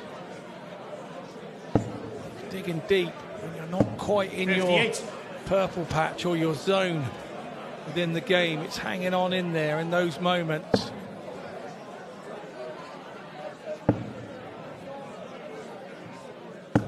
$58. Here with Robb, he's had 9 darts and a couple of troublous visits already. I know it's not on his throw. 80. Still be concerning for him. Wants to make Rosney work for every leg he gets on the board. 43.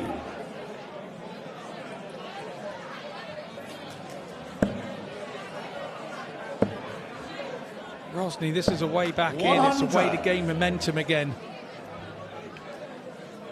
Have a little purple patch of his own with a bit of confidence. 109. Well, I was going to make the point that by Robb's high standards, it's a poor leg, but the 180 has changed the complexion of it. No dart at double for Rosney. 98. Ben, you require 77.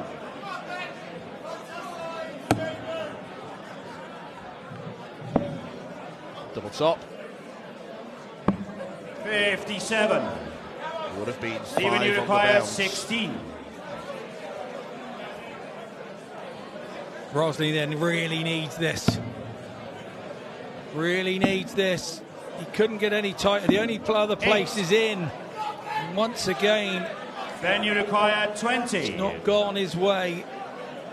And in comes Ben Robb. Game shot in the He second picks his leg. pocket. Ben Robb. Now it's Ben Robb on throw. Game. He's throwing to take set 2 away from Rosney as well. 140.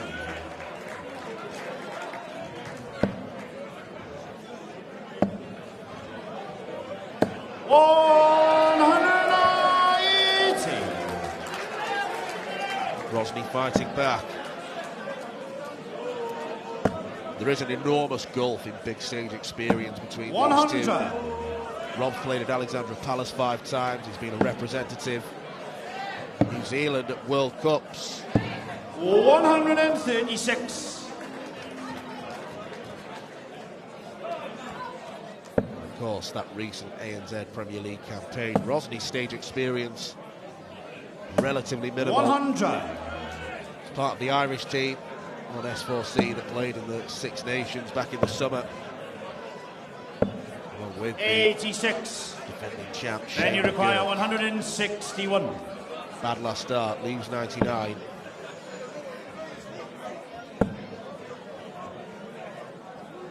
$137. Once Stephen, you again, require 99. moments, and they're all going Ben Robb's way. Oh, this is good from Rosney.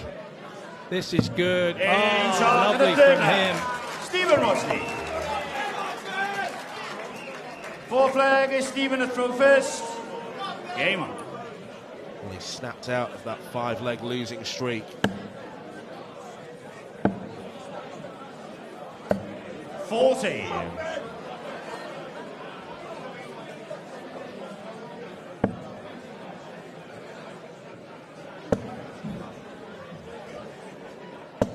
$60.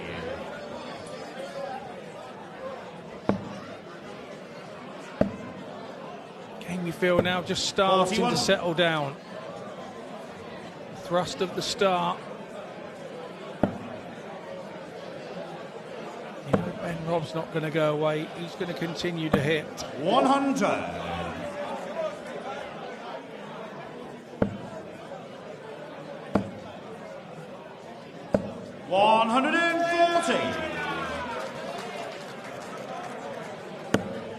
He's not going to go away either.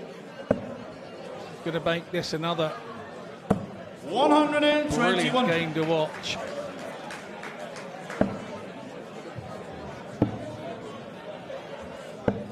$40.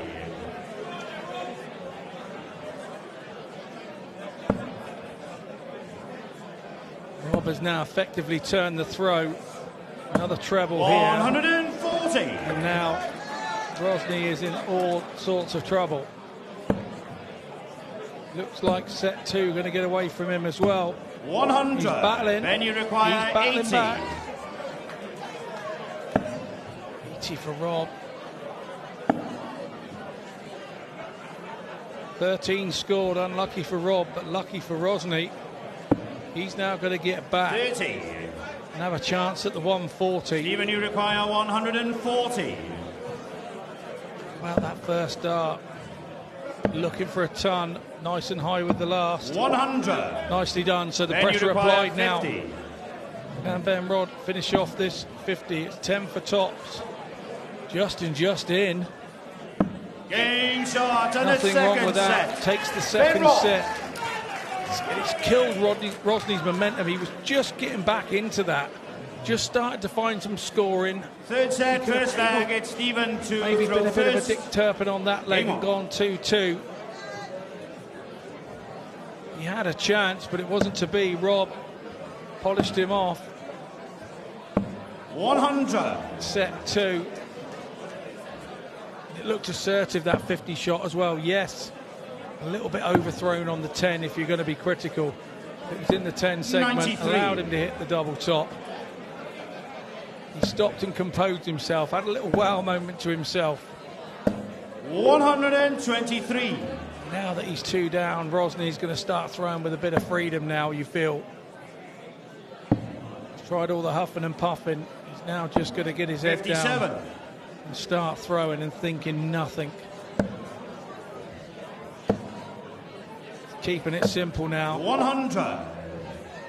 Look at what you're throwing at, throw at what you're looking at. and let nature take its course. Let the hand and eye coordination take over, the natural part of it. 40. In and out from Robb. This leg might be a lost cause. 48.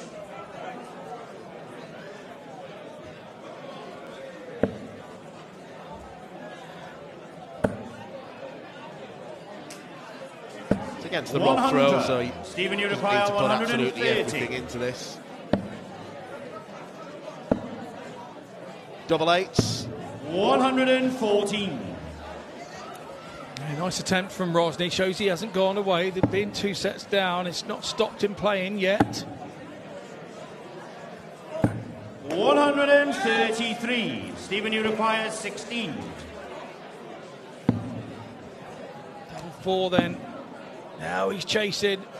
Getting shot in the first leg. Nicely done. Stephen Rosney. Nicely Second done. leg, Ben the throw first. Game Held on. his bottle nicely there, Rosney.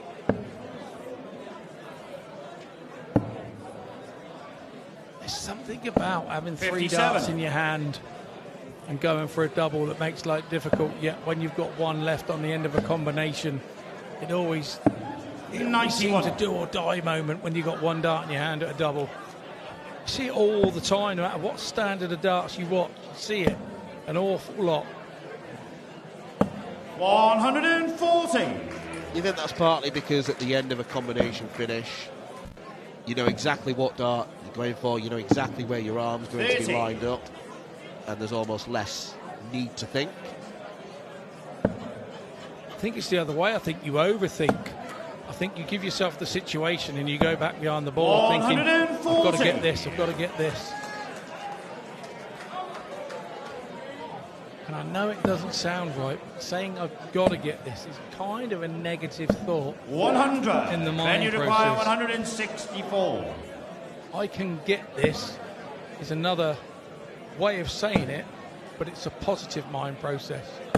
60. It's a change of one word. That's the love of this game. 42. Then you require 104.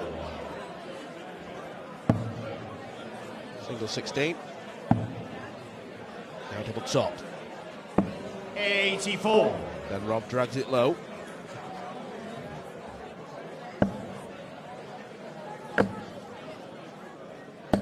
$140. Then you require 20.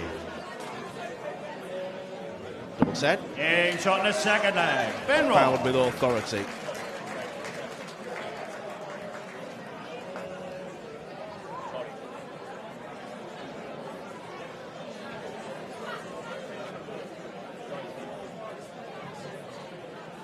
Well, unfortunately, the technical gremlins seem to be affecting the scoreboard again. Third leg, it's Stephen to throw first.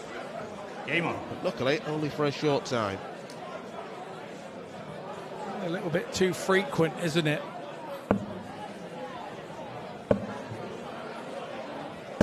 $60.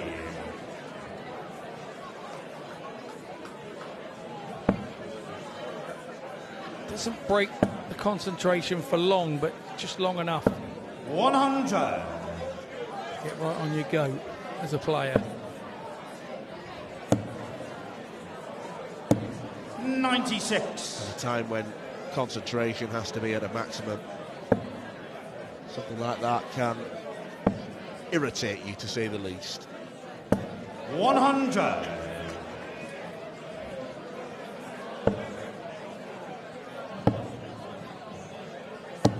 $81.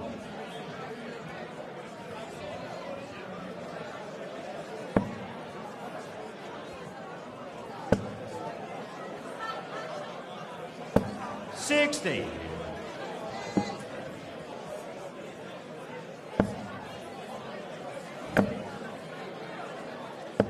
$60.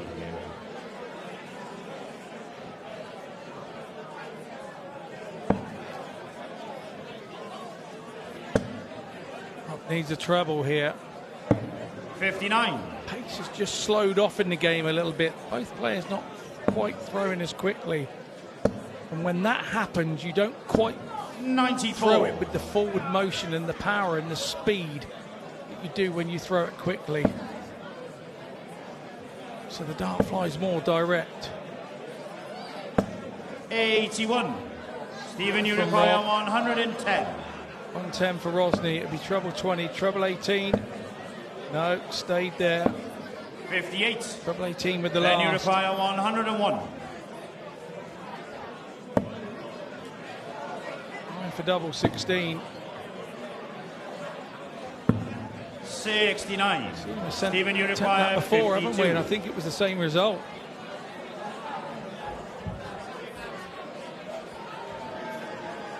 Imperative that Rosney takes this out.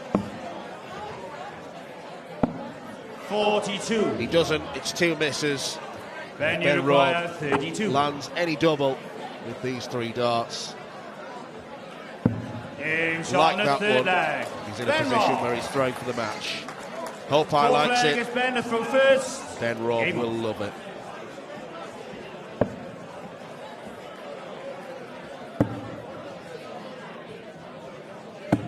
$134. Had lots of support this week, Ben Robb, not just from the players that are in the field. Lots of Caleb Hope, who we saw 85. in the very first game this afternoon. Nicole Renault. The other Australian players, Raymond Smith. Hope Ipua's come along. And Damon Heck has been in the 135. building a couple of times this week. Australian World Cup winning start. 59. A couple of 2 treble visits from Robb. Put him in such a good position. 90. That bullseye's a great pick-off.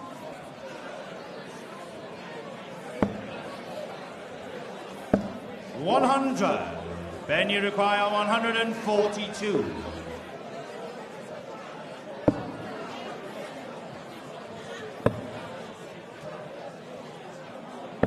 $62. Gets the 2 off the end as Ben Robb. Rosney way back on 257 and 60. he's had a couple of Ben, moments, you but they've require 80. not ended up going his way, have they? He's not done a great deal wrong, Rosney. It's more that Ben Robb's done an awful lot right. Tops for a 3-0 win. 40.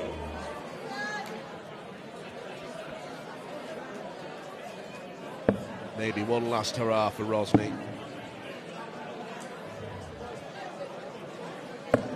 97. Ben, you require 40. Up steps Robb. Game. And he Shot. marches on to the And quarter-finals. Ben Robb. Another impressive display from Big Rig, who is seeking to become New Zealand's first ever world champion. It was made easy on occasion by Stephen Rosney's missed darts at double. The first set might prove costly. Ben Robb goes through to the Ladies and quarters. gentlemen, please show your appreciation to Stephen Rosney.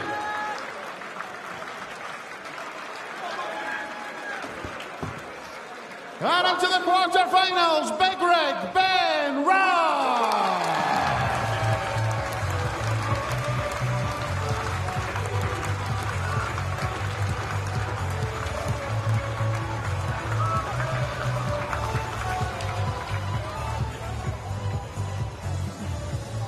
Another 5-minute break, ladies and gentlemen. 5 minutes time, we will return with our next match from the women's competition.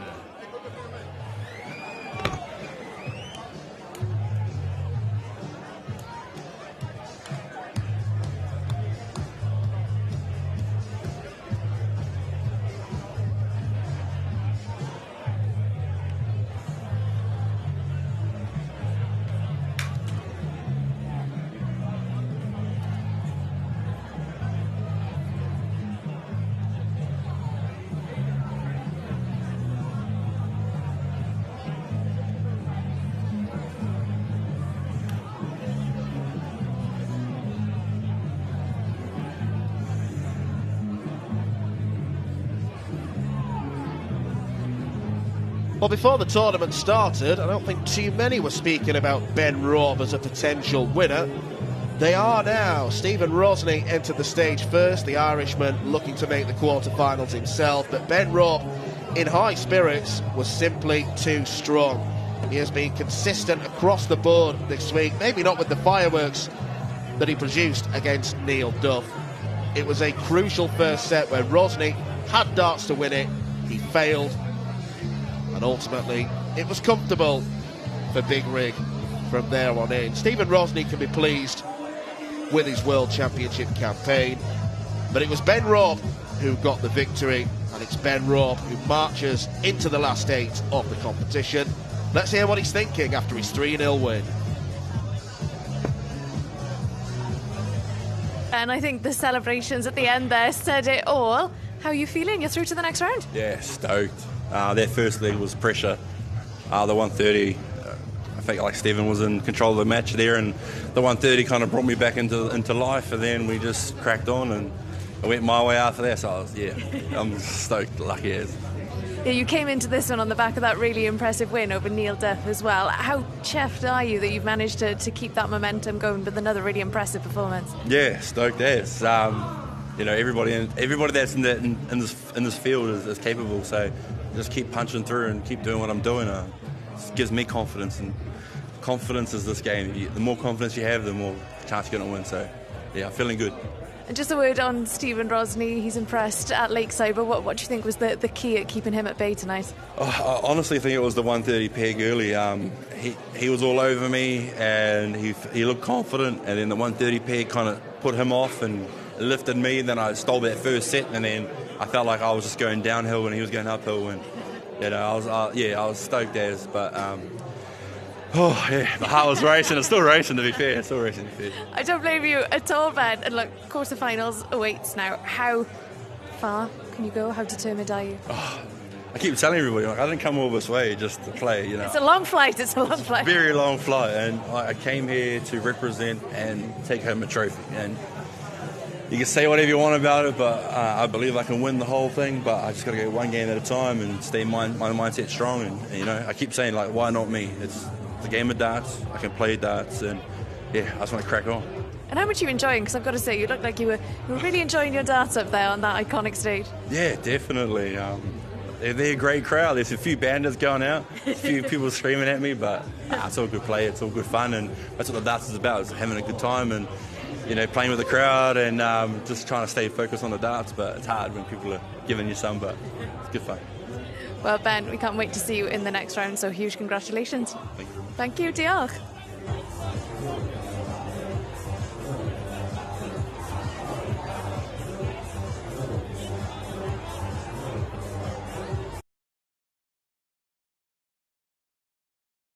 The 47th annual Winmore Fleetwood Memorial Las Vegas Open runs from 16th to 18th of January. Sign up for a chance at Open Women's 2026 WDF World Championship spots.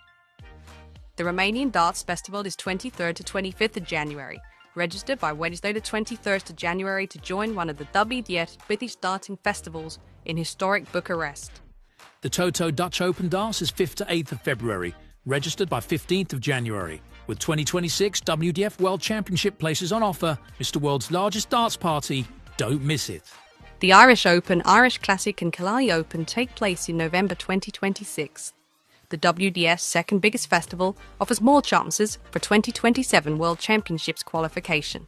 For more details on each tournament, visit the link in the description. Special thanks to sponsors and partners Target, Luke 1977, Master Cooler, Domberg, and broadcast partner S4C.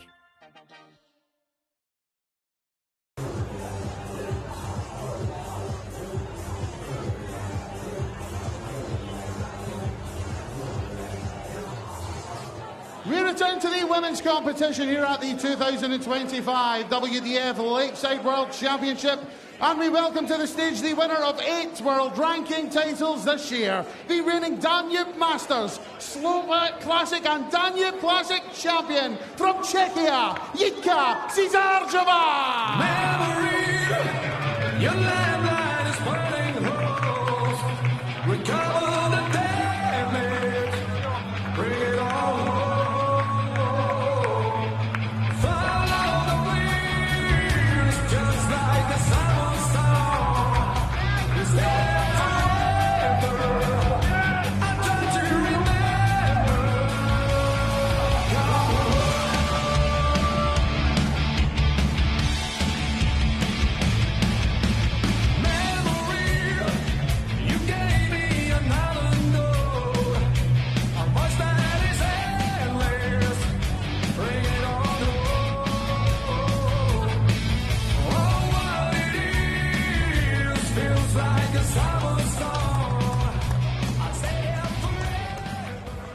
We now welcome to the stage a two-time Lakeside World Championship finalist, the reigning Welsh Classic, Irish Open and Dutch Open champion. We say Croeso Lakeside to Rhian O'Sullivan!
Well, more royalties for Davidson with a Mao Heed, a Welsh classic for a Welsh legend. Davidson and Rhian O'Sullivan.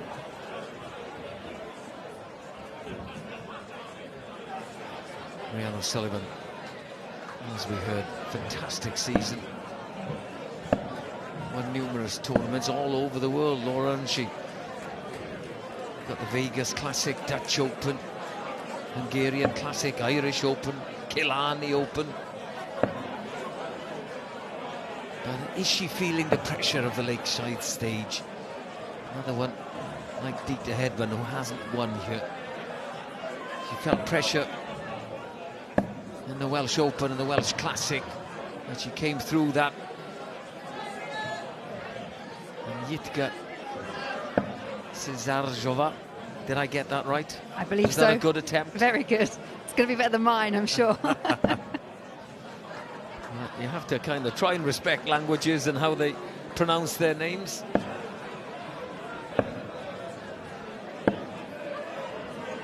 So we'll maybe stick to the first name for a while. Jitka. And Rhian said in the interview that they faced each other before in the semi-final of the Masters. 2024, Rhian won that one. What does that mean? Rhian said it doesn't mean anything, that's in the past. Does it mean anything, Laura? No, she's right. It doesn't in the grand scheme of things, apart from the fact that you know you can get past a certain opponent, and she didn't just get past her, she got past it at a canter as well. I don't think you picked up a single leg in that encounter. Be surprised to hear the 2024 World Masters, where Rhian made the final, was won by Bo Greaves. The year of Bo. Quelle surprise. Jitka has already played one match in round one. 100. Maud Jansson put away 2-0, average 65.37 there. Rhian O'Sullivan, as the fifth seed, had a bye. When you look over the career of Rhian O'Sullivan, and one of the proudest things is she's received over 100 caps playing for Wales. She's the Welsh captain and led them to glory earlier on in the year and on many other occasions. But you go back to her record here at the Lakeside, and she was a qualifier back in 2010, where she went on to make the final. She then came back by way of making the final in 2011, made another final, and then in 2012 she was knocked out in the first round to Dieter Hedman. Then we didn't see her here for 10 years. I think sometimes that is a pattern that you see with players, obviously family, finances, takes them away from the sport. But she came back to the WDF around 2022 and really hasn't looked back since. A 10-year hiatus, but there's still this weight of expectation when Rhian takes to the stage. And I think she probably would look back at last year as a little bit disappointed, because she lost at the stage of the last 16 stage to Marina Rietberg. And I think that was a game that most people saw her coming through.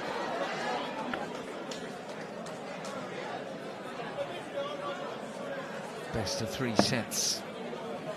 First to 2. These games can be over in a flash. 60. Rhian, you require 158.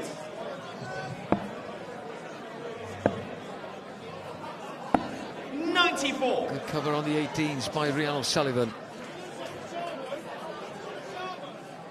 She's a player that I faced on many an occasion, and she's one of those players, she's very generous with a kind of a praise. If you do find a big score yourself, she is that kind of player that can cheer you on as well. Rhian, you require 64.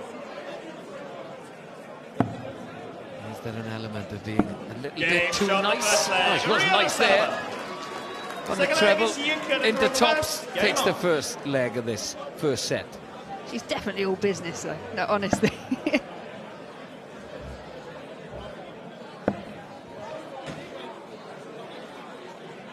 Be no surprise to hear that she is odds-on favourite going into this particular encounter. Although Cisarova, she has won a lot of titles. 18 WDF titles won, but 8 in 2025. Rhian, in comparisons, won 6, but by way of how the tournaments are ranked, Rhian O'Sullivan's just won tournaments that are kind of worth more points in terms of ranking. 26. A couple of gold events, essentially qualified for this 3 times over. Yeah, talk us through maybe people watching darts for the first time. How are those tournaments ranked? 85. They're done in colours, so platinum, gold, silver and bronze. Respective points throughout, but if you do win a platinum event, which is the Dutch Open, which Rhian won, or a gold event like the Irish Open, which Rhian won, you do then get an automatic place here at the Lakeside. Obviously, if you accumulate more points, then you can come in as a seed as well. So Rhian ticked all of those boxes.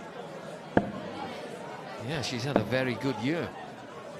Can she finish 100 it on a massive high? What a Christmas present being crowned world champion at the Lakeside will be. I think all eyes are on the likes of her, maybe Dieter Hedman, players that 40. You have an expectation that they may, they've definitely got the calibre to pick up a title like this, especially with Bo Greaves not being present this year. It really does feel a lot more open than it has the last few years. The winner will face in the quarter-final Maria Carly, the Canadian. Another one who had a 10-year absence from the Lakeside has returned with the vengeance. 100.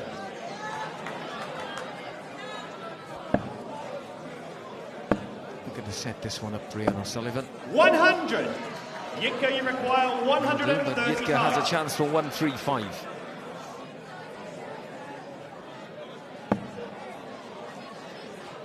Yeah, interesting option there. Most players would be looking at the 25 segment, would leave at least the option of ball, treble 20 ball. 95. This gives you a chance on the second dart, Rhian, you know, with require going the way she 76. did. If you miss the first dart, it's gone. Tops for O'Sullivan. 56. Dropping short this time. Yitka, you require 40. Yitka wants the same target.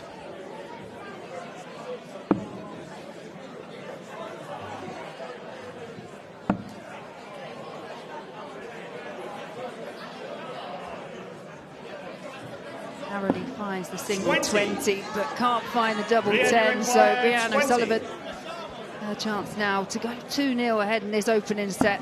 Game shot. No mistake this time for O'Sullivan. Double 10 for the second leg of the match. Game on.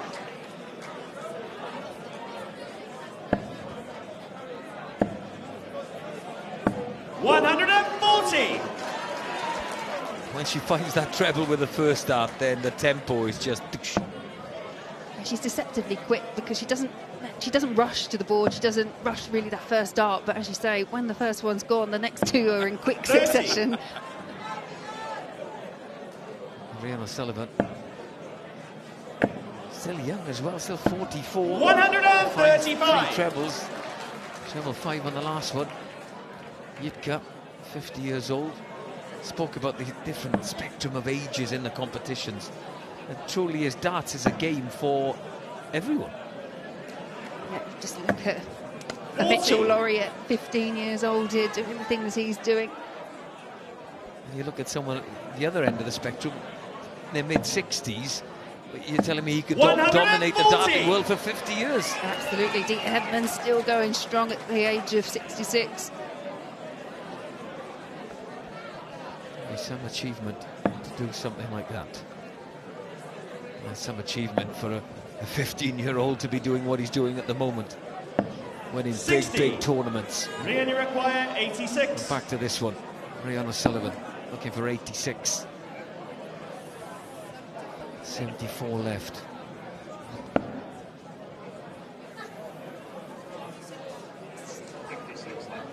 .56 left, and I think we're 16 probably the 46.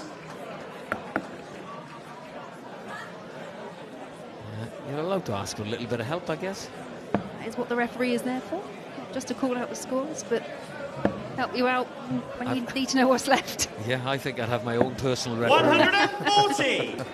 Rhian, you require 40.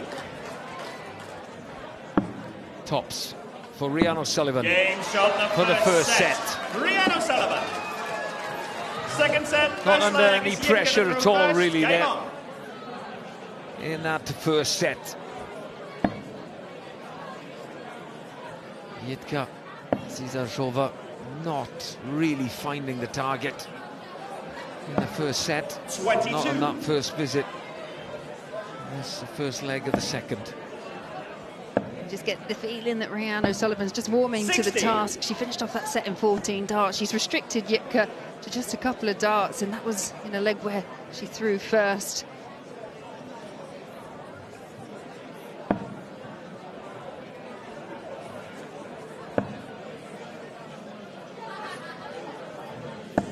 $100.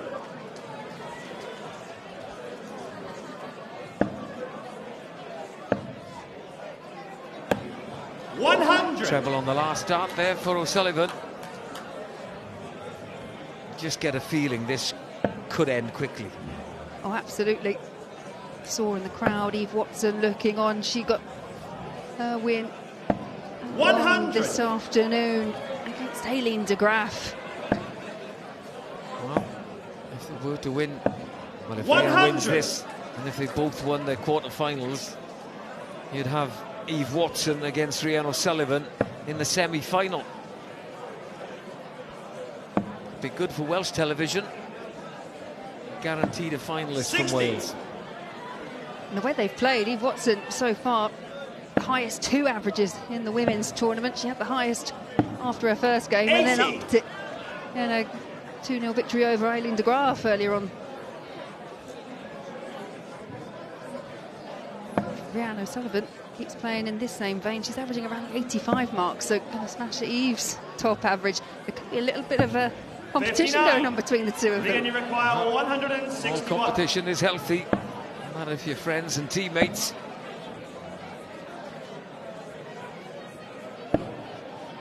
$86. Jitka, you require 160. 160 for Jitka. Needs the trebles.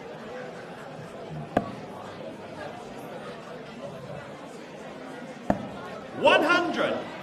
Rhian, you Good require pick-off with the 75. last start. Only if she gets back to the oche. It's a slip with the first from O'Sullivan and the second. 34. Jitka, you require 60. A chance for Jitka. Not had many, but you will have a couple of darts at double top. I think that's in the 20. Her eyes are down to double 10. 50. Rhian, you require 41.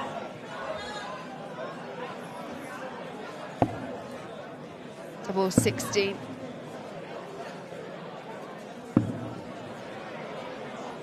$23. Jitka, you Wrong require double. 10. Will she get a chance to come back? Double 5, always a tricky one. Inside the wire on this one. And it's game over. No score. He's had chances. You require 18. Hitka unable to find a double, but double nine's not a given either. Game shot the first leg. But she finds a way. Second leg is for Rhian to throw first. Game on. Interesting move as well there from Rhian, because she is a player that I would put as synonymous for leaving tops and tens. 60. Yeah, she opted for the double 16. Alaska later, wide. How busy is it going to get you, Laura? 30. Thursday night, it's already a marked transformation, though it has been. Is it going to be bedlam here on Friday and Saturday and Sunday? Yeah, it's only going to get busier, and I think the weekend is pretty much a sellout, as we come to expect it over the weekends at the Lakeside.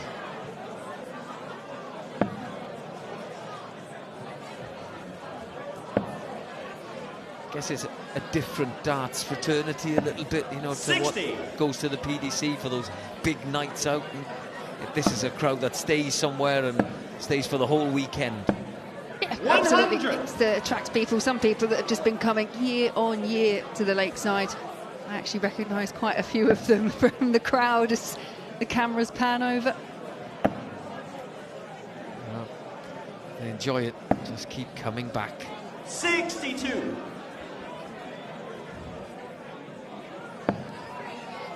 Steady leg for O'Sullivan. 140. Couple of tons and a ton 40 in complete control once again. In this short format, just needs this second set. And O'Sullivan will march 100. on into the quarter-final. Rhian, you require 101. Potentially just a leg away. 65. Sets up well, we'll be back for 36. She's really restricted, Yitka. She hasn't been able to find the big scores. She's had 8 darts at a double, only in 2 separate legs, and not able to convert. 100. Rhian, you require 36.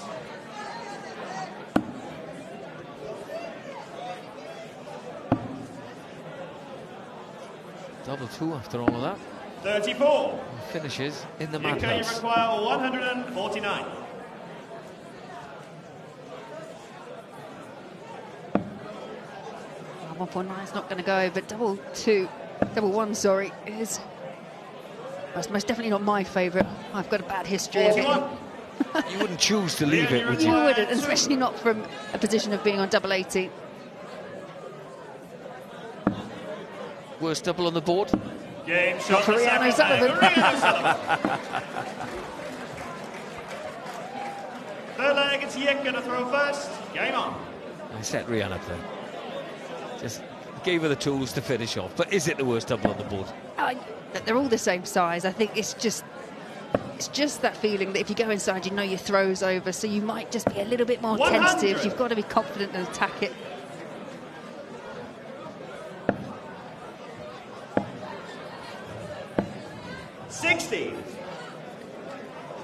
Yitka not won a leg yet. And if she's going to change that, she's got to win this one. Started it well. Well, kicked off with the top, backs it up with a 1, 2, 3. Got levels, as I say. I mean, she plays most of her darts over in Eastern Europe, but she's a prolific winner in that region. Yeah, I think I'm looking at how she qualified. That's the kind of route she went as the #1 in that Eastern European section. Scott Mitchell was talking earlier about, you know, if you're 2 legs behind a set down, you're almost in, you know, right at the edge of the cliff of going out of a competition. Your arm just relaxes a little bit, your shoulder gets a little bit looser, and you start playing darts. Can happen. Comeback can come from any position. Certainly found the treble a lot 62. more on the visits in this leg. 100. Yitka, you require Pressure comes from Rhian 156. 156 O'Sullivan. be back. Maybe will be back for 1-4-1. She will be. She's not relented, has she, in this leg that would see her through to the next round. She kicked off with 60 and then 45. back-to-back tons. 141. Still averaging around the 80 mark. That visit won't help. 36. Yitka, you require 111.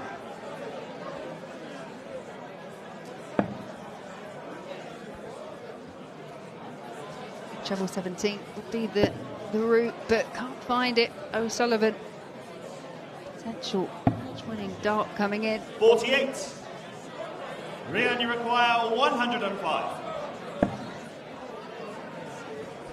Losing the line, finding it again.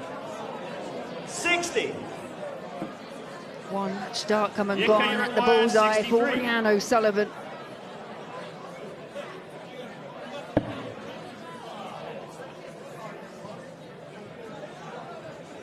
Few and far between the chances at a double for Yitka. No score.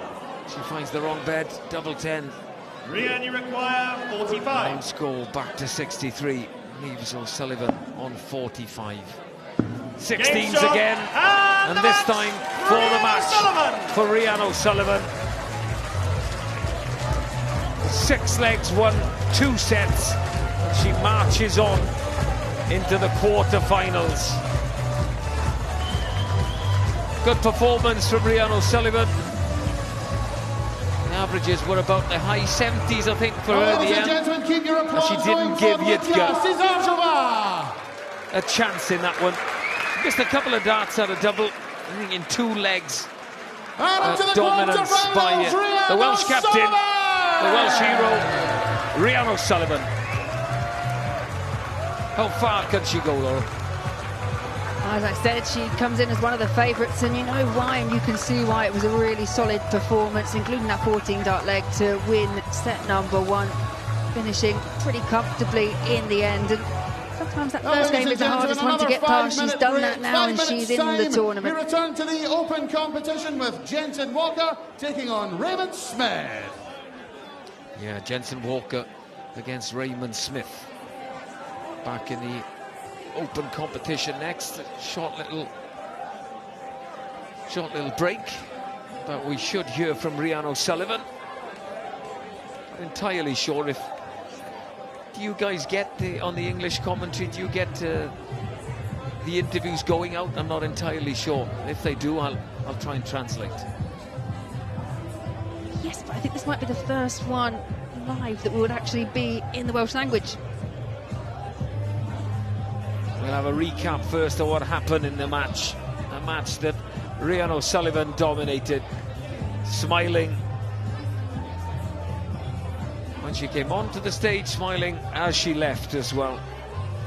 Welsh fans in aplenty at the Lakeside. Yitka Cisarova didn't have a chance in that one. 3 darts, I think, at a double she had. Maybe 4, but O'Sullivan always shut the door firmly in Yitka's face. 3-0 in the first set, 3-0 in the second, and Rhian O'Sullivan marches on to the quarter-finals to face Maria Carli of Canada.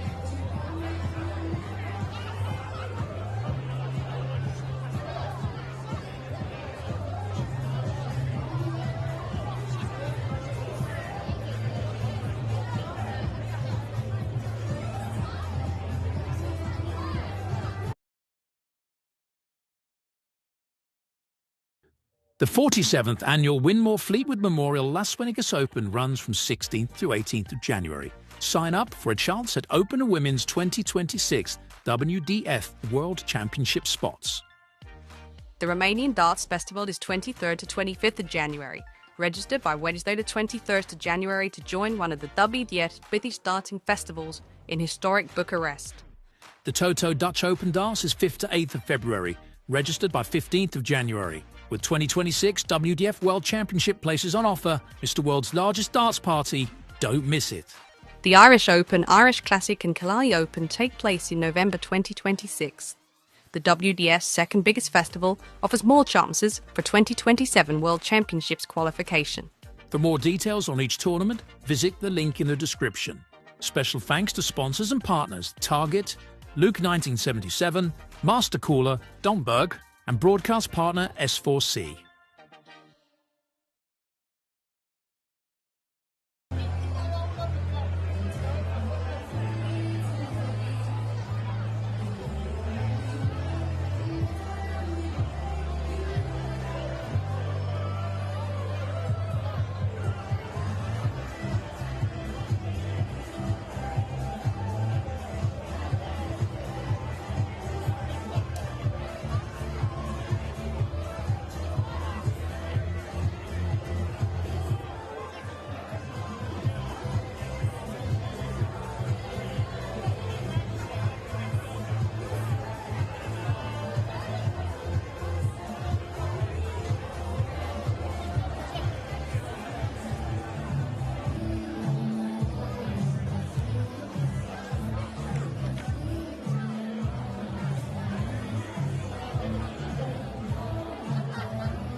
We return to the Open competition here at the 2025 WDF Lakeside World Championship, and we welcome back to the stage last year's Lakeside Open Youth World Championship finalists, the reigning Italian Open and Czech Open champion from England, the interceptor, Jansson Walker.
His opponent is a former four-time North Queensland Classic champion, the reigning South Australian Classic champion, Australia's guru, Raymond Smith! Looking for a better way to get up out of bed instead of getting on the internet and checking a new hit. Get up, fresh out, new strut walking, a little bit of rumble, a little bit of cautious, somewhere between like Rocky and Cosby's for the game. No, you can't copy it. Bad moonwalking for this year. It's a party. My posse's been on Broadway, and we did it all way. Chrome music. I shed my skin and put my bones into everything I record to it. And yeah, I'm all up that stage light, going shot all day. Got that Bob Barker suit game and Plinko in my style. Money, stay on my craft and stick around for those pounds. But I do that to pass the torch and put on from my town. Trust me, on my INDEPENDENT shit hustling. Chasing dreams since I was 14 with the 4-track bustin'. Halfway across that city with the back, question. Labels out here, now they can't tell me nothing. We give that to the people, spreading it across the country. Labels out here. Here we go then. Jansson Walker of England, Raymond Smith, the 11th seed of Australia. There's a mention in the link about the Ashes. England against Australia. Being so busy at the Lakeside, I have no idea what's happening in the cricket. Darts is a little bit more exciting anyway. The guru, 45 years old, Raymond Smith, lost in the final to Simon Whitlock in the ANZ Premier League. Watched Ben Robb play. I'm just talking about how the players don't travel maybe as much, so you don't see them as much And if you watch darts, you must probably watch the Premier League competition. Those players from New Zealand and Australia. He's one of the 30 titles. Jansson Walker, the younger, 19 years old.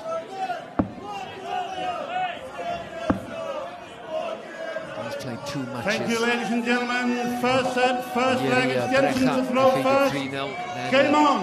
Yesterday he beat another seed, 6th seed, David Fatum. 60. Phoenix, Arizona, 3-1. The day has flown by this Thursday. This is the penultimate match of the day. Laura Turner still alongside me. How many matches 60. have you done today, Laura?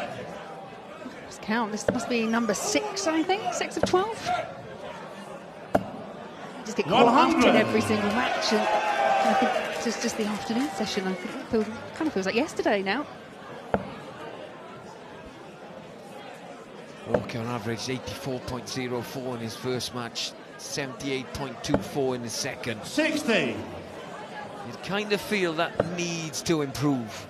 Because Raymond Smith, 93. Canadian Clint Clarkson, 3-0. Comprehensive victory, averaged 90.14. And some serious finishes thrown in there as well. 146 and 82 and 104. 45. And he's been at the Lakeside before. 56. In 2017, he lost to Gert de Vos. Very much a different player now, playing the guru. 100. Methodical approach, but he's also one of those players that really does look into the techniques, the mechanics of his throw, and offers advice to 60. other players that may be looking to improve their technique as well, which is where the nicknames come from. You better be good then. You're telling other people how to throw the darts. Well, he didn't disappoint in that opening match. 100. Jansson require 132. One thing I hope the ball to kickstart that finish. Didn't 48. Raymond, you require 136. The last 16 match, best of 5 sets.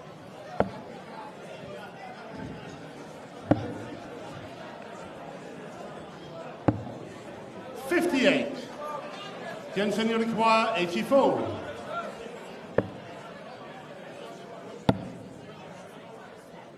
Double 11 needed. 62. First double Raymond, you require 78. By Jansson Walker.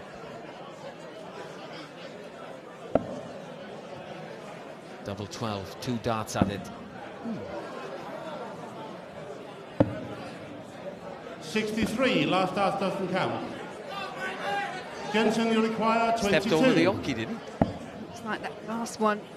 The rules are you have to be behind the oki when you release the dart. It's down to the referee to decide if you were or not. Raymond, you require 15. Yeah.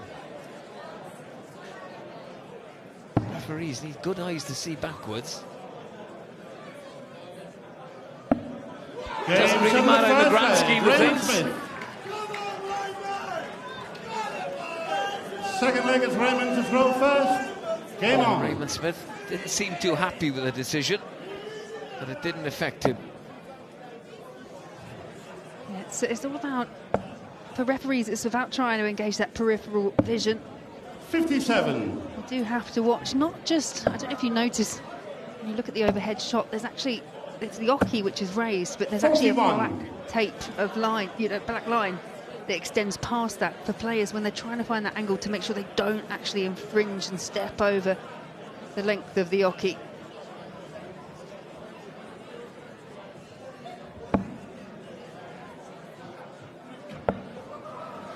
Well, it didn't affect him. Found the double to take the leg against the darts. 100. He's settling nicely in this second leg. 60. Both players have had some real good success this year. You mentioned the ANZ Premier League. Ray Smith, he topped the table, got a couple of nightly wins. 100. Got to the final of the playoffs, but lost to a legend in Simon Whitlock. The wizard. 100. I haven't seen him in a while. Has he still got a beard? He has indeed, yes. And how far from the floor is it? I don't think it's quite down. It may be trimmed, it's at a certain length still. The hair is very 100. And his son is playing as well. Well, yeah, and that's something that him and Ray Smith have got in common. Kai Smith. 180. Jansson Raymond Walker is the first match.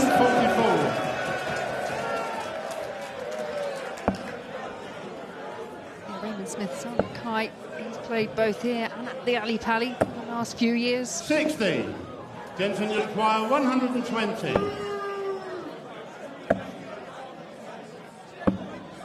Jansson, the second leg. Jansson Walker. Takes the 120 out.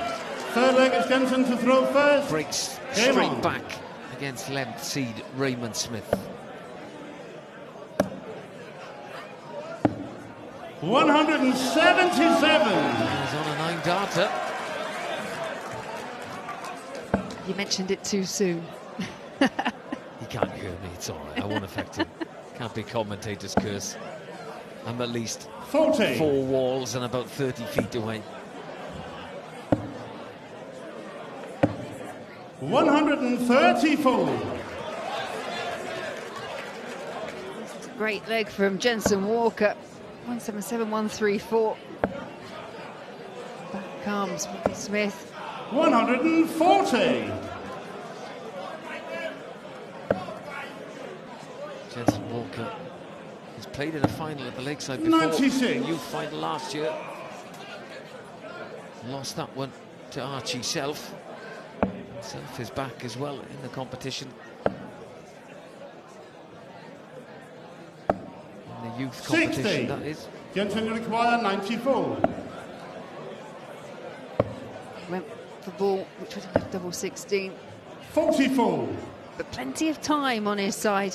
Yeah, Archie Self back playing tomorrow evening, and despite having picked up the title last year, had to re-qualify the difficult way and come through the field of 205 players to secure a spot to try and retain that title. 140. Jansson, you require 50. Choosing to go to Jansson, the 16's third leg. option. Jansson Walker. Fourth leg is Raymond to throw first. It works out well for him. Another fine leg for Jansson Walker.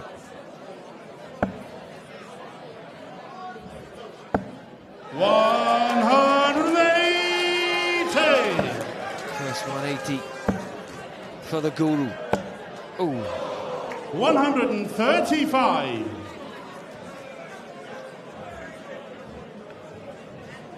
This match, on paper, you thought could really come alight. Already start showing signs of it early. First set. 129. They both seem to be finding the trebles on 95. regular occasions now. Building momentum up. Looking at the counts of finishes. First leg was 23, but then it's 50. 100. 40. Finding their feet on the Lakeside stage. Yeah, you can give him a tentative opening leg, 95. but that's about all we Give can him give. one. Raymond, you require 92.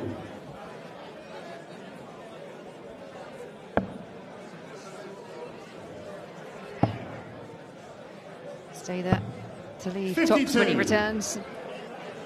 Now Walker not on a finish. He'll try and make a big dent in it, which he does. 140. Raymond, you require 40. Pressure on the throw now for Raymond Smith. Short with the first.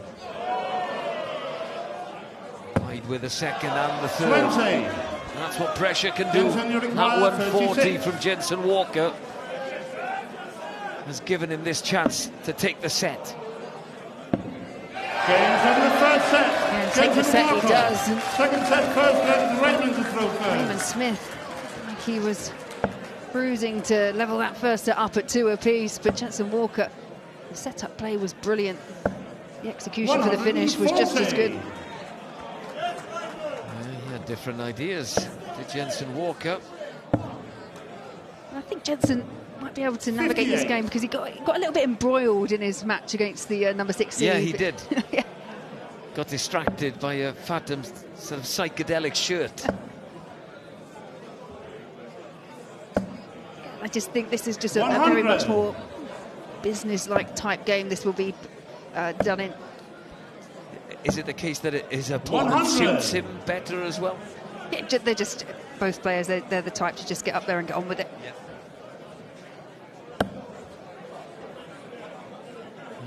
David Fatum had many a conversation with himself on stage 100 yesterday, and I don't think he found a solution to his problems. 95. Raymond, you require 161. First to a finish, Raymond Smith. Still on a finish. 78. Sarcastic clap there. It was a real big slip with the last. And Jansson Walker once again just trying to pile on a bit of pressure, and here's another 140. Raymond, just moves him into range if Raymond Smith cannot find 83.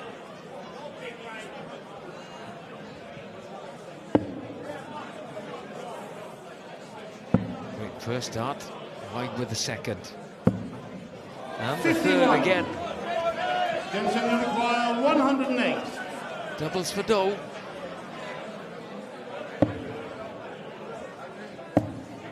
Double 16. 76. Raymond, you require 32. This is at the outer ring for both in set 2. Game's on the Raymond first Smith leg. got to stop his opening leg. Second leg, it's Jansson to throw first. Game on. Jansson Walker comes into this tournament as an informed player. As you can see, it's like on cue. Just the back end of the season, picked up wins, 2 wins in November in Malta in the Czech Republic, and in September won the Italian Open. And he's 19 years 140. old. Young talent. Who's averaging 93.07 50. against Smith's 85.75. Both players also had big wins down in Portsmouth, the Moda Super Series this year. Earlier on, it was Jansson Walker that won a series, and Series 2 was won by Raymond Smith as well. So there's a lot of, like I say, they're just finding their form at the right time. 133. Lots of different darts competitions you can get involved in these days, isn't there? You know, it's not just one organisation looking after everything. I think what's really good about it, there's this kind of connectivity between a lot of them now, where there is the next step and the next stage that you can go to. You can go to local competitions to qualify for national and regional competitions, and the same with WDF. 86. Raymond, you require 170. That's how it kind of should work. Maybe the darts organisations should talk to Welsh rugby. Plenty of trouble there. 105. Jansson, you require 52. 16s. 20. Couldn't Raymond, find it you this require time. 65. 65. Which route? Tops it is. Down for double 10. 45. Pop finishes, they're just proving troublesome for both of them. Games in the second darts in leg. hand, Walker. not a problem. Third leg is Raymond to throw first. And Robb, the Kiwi from New Zealand, showed everyone how to finish. In the 50s percent, I think he was somewhere 51, 52. I saw him up at 53 once. One of every 100. 2 attempts at a double. That's impressive. It's the kind of stats that win you tournaments like that. It was great to hear from him afterwards as well. Really confident. Not really. Yeah, he looks a real character as well. Yes, yeah. Well, nickname Big Rig. Probably wouldn't want to argue with him. Absolutely not. 140. Here's Ben Roberts waiting in the wings for whoever gets through this match. Doesn't get any easier, does it? Doesn't. That's how you want the competition to be. Lakeside World Championship.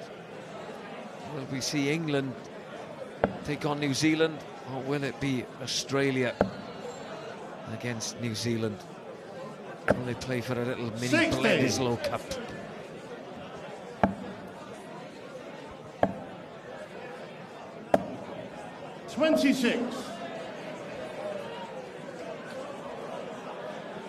Long days at the Lakeside. What's it like as a player? You know where you kind of are going to play. Some matches could finish quicker than others. They're long days for players as well. Well, they can be, especially if you're towards the latter end of an evening session. You still want to get there, especially players are allowed to practice up on the dartboard, but they have to be here maybe an hour and a half before the session starts in order to do it. So if you're the last game on at night, and the thing with set play is you might think one player's like a leg away from winning 3 sets to 0. You might think you're just about to go on, and then an hour later and another couple of sets and you're just about to toe the oche. So it can be difficult to negotiate. Raymond, you require 46. Yeah, that's quite interesting. I'll ask you after this leg about that prep and what that looks like. 30. Missed doubles. Jansson, you require 158. For Raymond Smith. Way back as the Jansson Walker. 134. Significant hole in that time. In that total. Games on the third leg. All for Raymond nothing, Smith. because Raymond Smith finds a double. Jansson to throw first. Game on. You're mentioning there you think you're going to go on. So when do you start practicing? 139. You know, when do you get your arm, when do you get your eye really in, or can you flick a switch and you're on? I think it's about just making sure you're happy, you're confident, the darts are flowing well.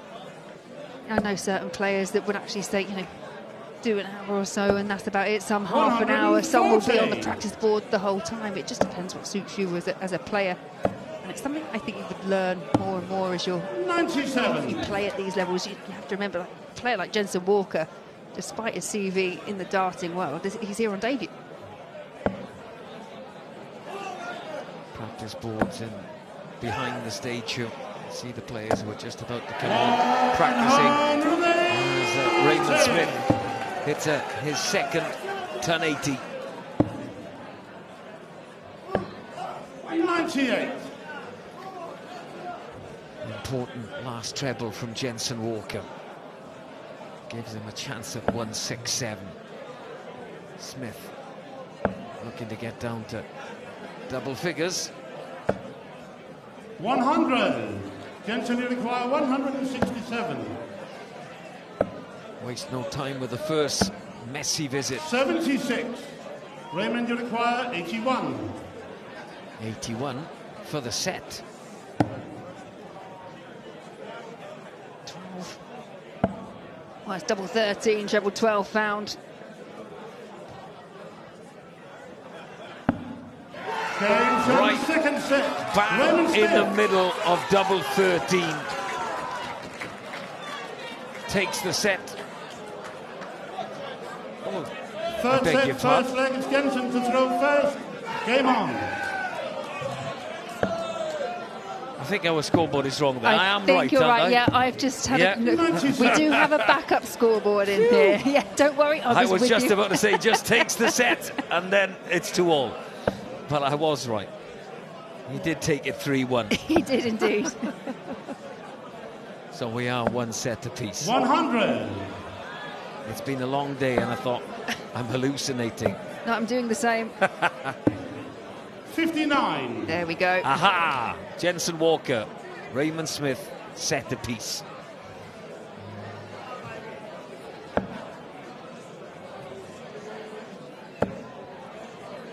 If this was match play, it would just be quite straightforward. It would be 4-all. 100. In terms of the legs that they've won. That's how it all started, the World Championship. It was still on legs, no sets then. Leighton Rees, the Welshman, won it. 80. What's your favourite format? Do you like the sets or do you like match play? No, I quite enjoy both, but I think sets is different. It's not something that you tend to play as often. And I think when you play darts as much as a lot of these players do, it's nice to play a different type of format. And with sets, you're never completely out of the match. 86. Raymond, you require 161. Oh, you could lose 2 sets on the bounce and you'd be completely out of it. 6 legs to 0. It's a long way back then, but hang on, I've only got to win the next 3 and I've got a set on the board. 137.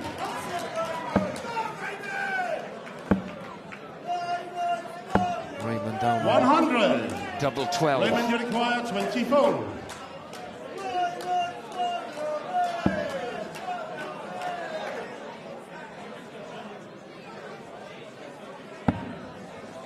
Double 3, bottom of the board.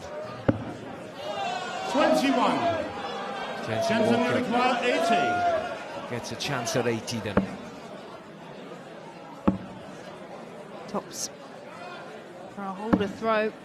40. Raymond, you Goes require high, 3. but Raymond Smith's made this difficult for himself.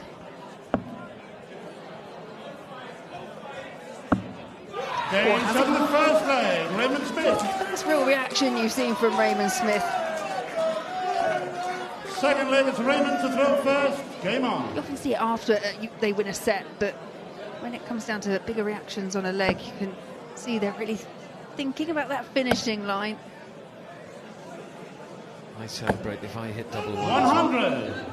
I'd celebrate if I hit the 1 and double 1. Wow.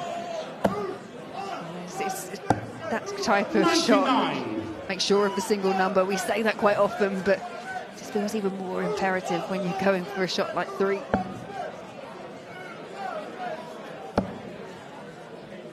Said he teaches others and gives other players advice. His technique is pretty immaculate, really. And you can see it's something he's worked on. It's quite deliberate, it's quite measured, very methodical. It's about repeating that action.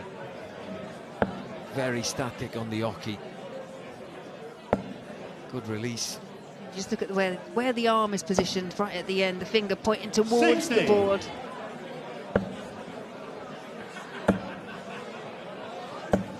But it works for everybody. Doesn't matter what your style is like. If you're hitting 1080s, what your action's like.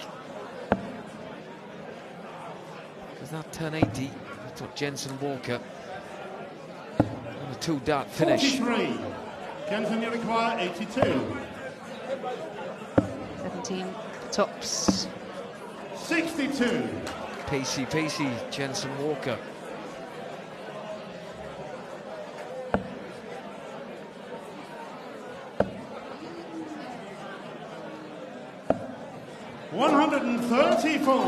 Pressure on double 10. 20.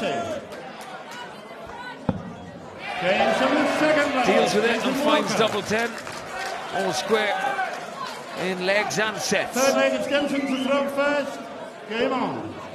Yeah, parity in set number 3. 140.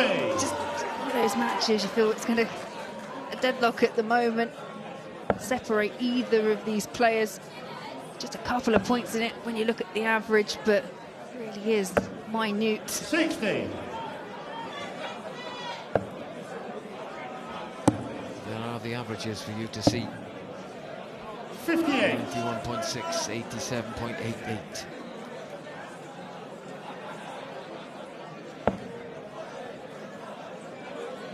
I would expect Jansson Walker to start on the 19s next. 100.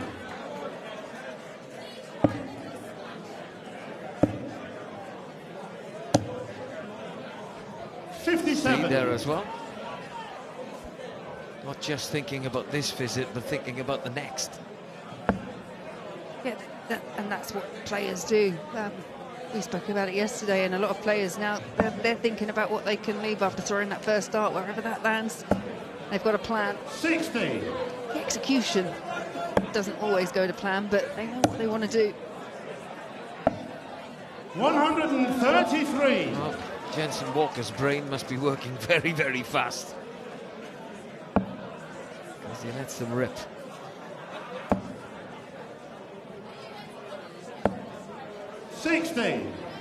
Jansson 113. 113.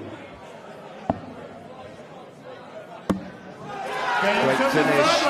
Jansson Walker. Takes a 2-1 lead in this third set. Great 113. Blink, you'd have missed it. Yeah, 100. Especially with the younger players, they come through. They do play at some pace. See it with Lawrie, who's coming up next against Jim Springer Jr. They don't hang about. It's a good chance in the open competition here to see a brand new world champion, isn't it? Lots of talent. It's really open. Yeah, much like what we were talking about in the women's. Yeah, the women's, yeah. 97. I feel both the top prizes are for the taking. There's no clear and obvious favourite at the moment. Again, you have to look, going into the tournament, Ray Smith, I think, was coming in about second, third favourite to take the title by way of his performances this year, and already gone out because of big efforts from the likes of Shane McGurk and from the likes of Ben Robb. So no one can quite make their mind up. 60. It's McGurk's title to lose. 61. Shane McGurk, kind of get the feeling he's going under the radar slightly, which is strange considering he won it last year. But he's undefeated, isn't he? As Raymond Smith hits tops Shanghai. Sixth leg is Jansson to throw first. Game on. 120 finish to square it up in the third set. 140. The Tomcats check out this encounter. And again, you've got balance. One set all, two legs all. 140. And a 140 apiece. Yep. Look at the scoreboard. Sets 1, legs 2, 91. 3, 6, 1. I'd be amazed if Raymond Smith hits 91 though. If he does, I'm off to buy the lottery tickets. Position, you definitely say not, but it wasn't far off. 95. If he'd have hit 11 there, I'd have been even more amazed. 60. Big leg this. Jensen Walker with the throw. Whoever takes this leg takes the set. Loose start from Smith. Great correction. 118. Great cover shot with the last. Jensen from these positions has been able to really pile on the pressure and set up well. Raymond, you require 148.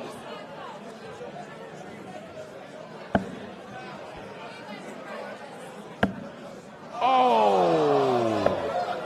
61. Jansson, you require It happens, you don't see that often. You don't. The Robin Hood afforded this chance, and it's double 16. 94. You see Raymond, you require some repairs 87. on Raymond Smith's darts potentially. All done and dusted. Back for a shot at 87. Bullseye. 45. Left of the mark. Not that noise of the bullseye. Unique noise. Jansson, you require 16.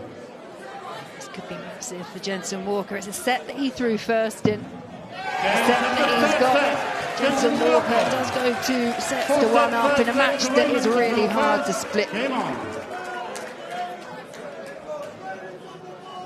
Yeah. Walker leads 2 sets to 1. No confusion this time. 60. We're back on throw. Jensen Walker wants to do something about that, and he starts with a 180.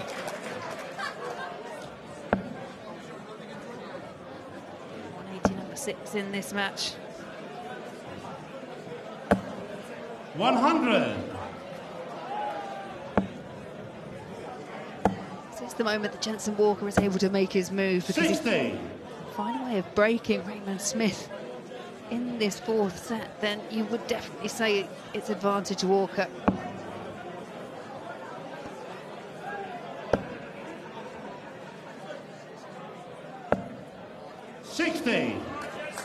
Looking for a treble, didn't find one. 93. Jansson does find treble 18 on his last start. And for 9, he's down to 168.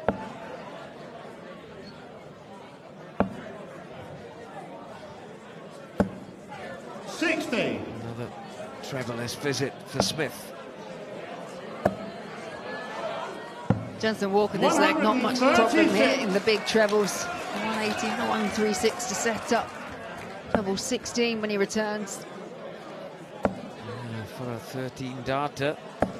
108. Going to feel a little bit of squeeze of pressure. 32.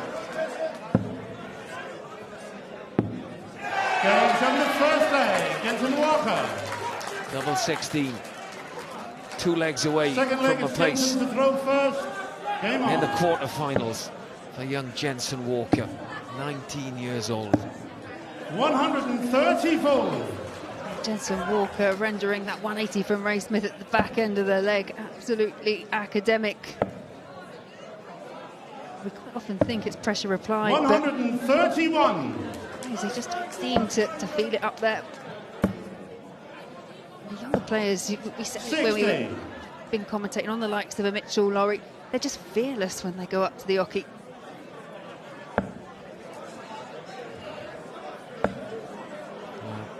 He starts so young, competing at a very, very high level. They almost don't feel the pressure.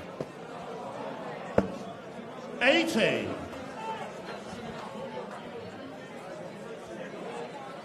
Jansson Walker has to be a bit careful here because he's done the hard work, he's found the break, but it's only worth something if you can hold in the next leg. 140. And Raymond Smith isn't the type of player that's going to go away. 100. Raymond, you require 130. 130 for the break back.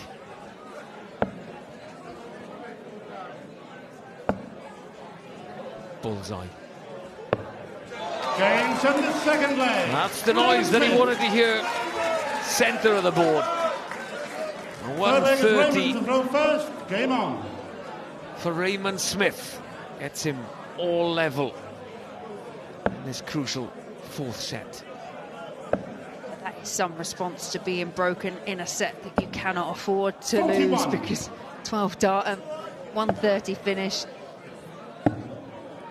What I admire about Raymond Smith is sometimes when you play a faster player, you can get quite wrapped up in the pace, but he's just maintained that methodical approach, and probably akin to why he is nicknamed the Guru. Everything quite calm and zen up there. Zen. Is that a darting term? Not normally. Don't associate Zen with darts. 85. To remember that. I might go have a quick chat with the Guru later. 59.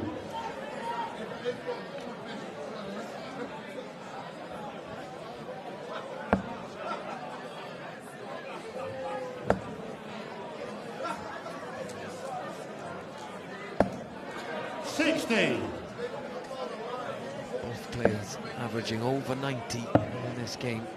High quality at the Lakeside 84. World Championship.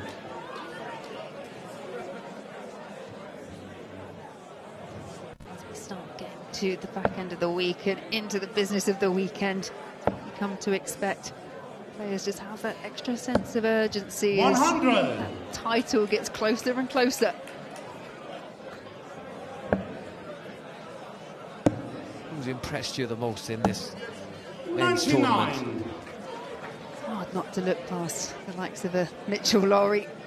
But yeah, no, there've been some really standout performances. The ones that have gone under the radar, maybe a Ben Robb as well. He's produced some mammoth averages and 99. just gone about his business in a really professional manner.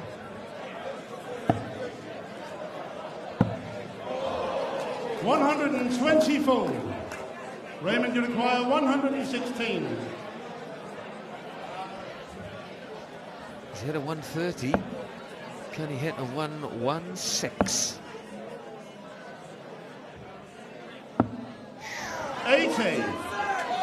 Slides past the wire. Jansson back for double 8.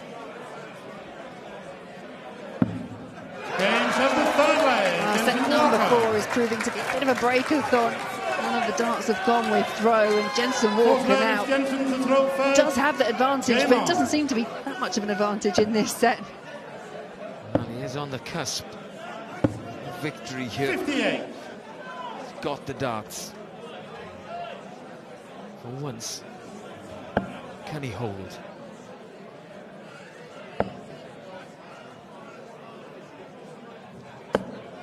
Another bounce 40. out. Raymond Smith not taking advantage of the fact that Jansson Walker started with a 58. 96. It's disappointing when it falls out, but they're the fine margins you're working with.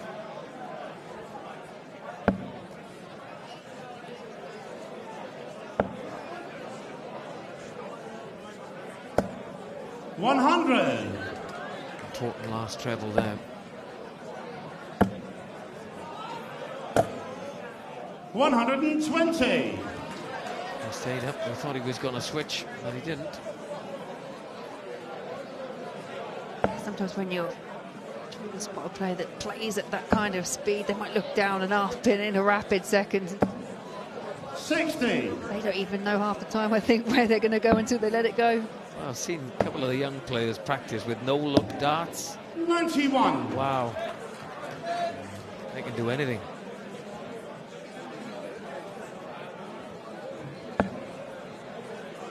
Jansson Walker will come back for 136 for the match. 100. Another place in the Jansson, you quarterfinal. require 136. Say he's got 6 from this position because Ray Smith still not on a finish, and he's going to need all 6 if he's to cross the line in set 4.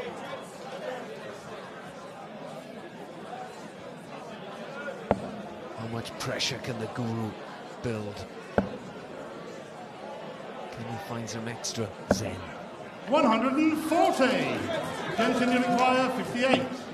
This is it then. Tops for the match. Composes himself.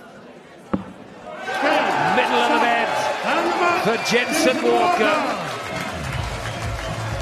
People talking about the favourites for the competition. Many mentioned Raymond Smith. Well, he is gone thanks to a great performance from Jansson Walker. Averaged the low 90s in that one, and he progresses to face Ben Robb. It'll be England against New Zealand in that quarter-final. 90-year-old Jansson Walker marches on.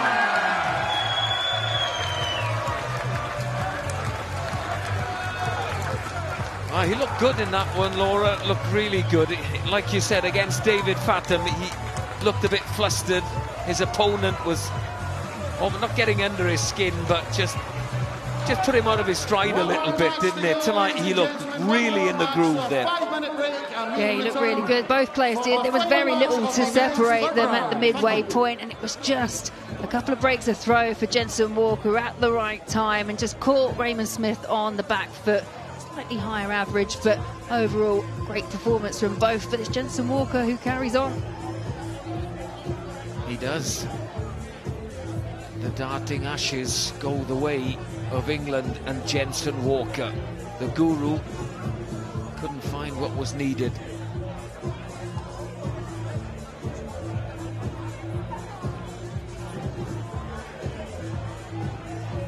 Let me catch a little recap of the match. If not, we just listen to some tunes. Why not? I'm at the Lakeside.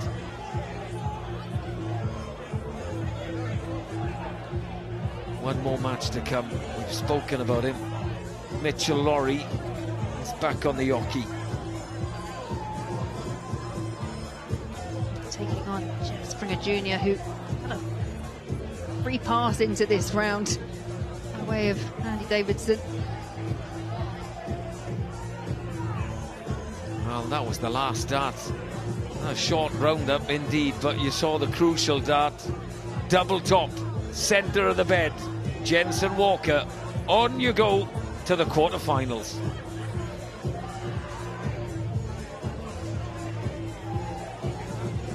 Well, Jansson, huge congratulations. You're through to the next round. How do you feel after that game and after that performance? Yeah, thank you very much. It was definitely an improvement on my last games. You know, I knew I needed to up things if it was going to beat Raymond.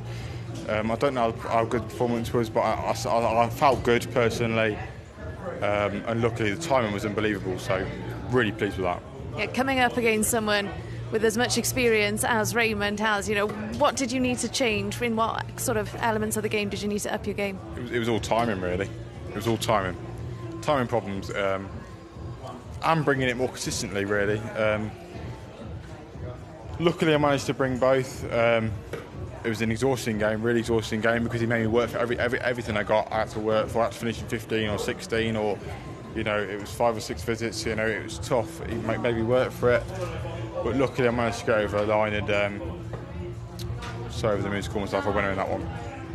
Like so many of the youngsters competing, it's hard to remember that you're only 19 at the moment, Jansson. You know, but you look so composed up there as well on such an iconic stage here at Lakeside. Do you feel composed? Are there any nerves at all?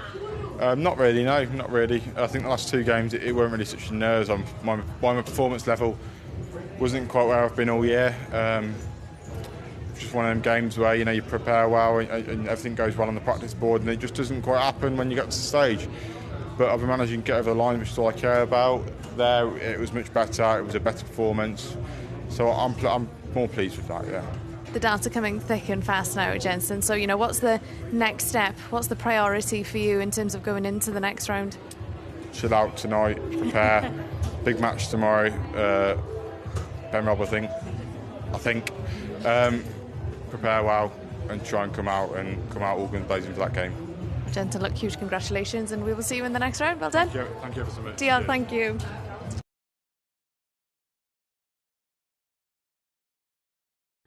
The 47th annual Winmore Fleetwood Memorial Las Vegas Open runs from 16th through 18th of January. Sign up for a chance at Open Women's 2026 WDF World Championship spots.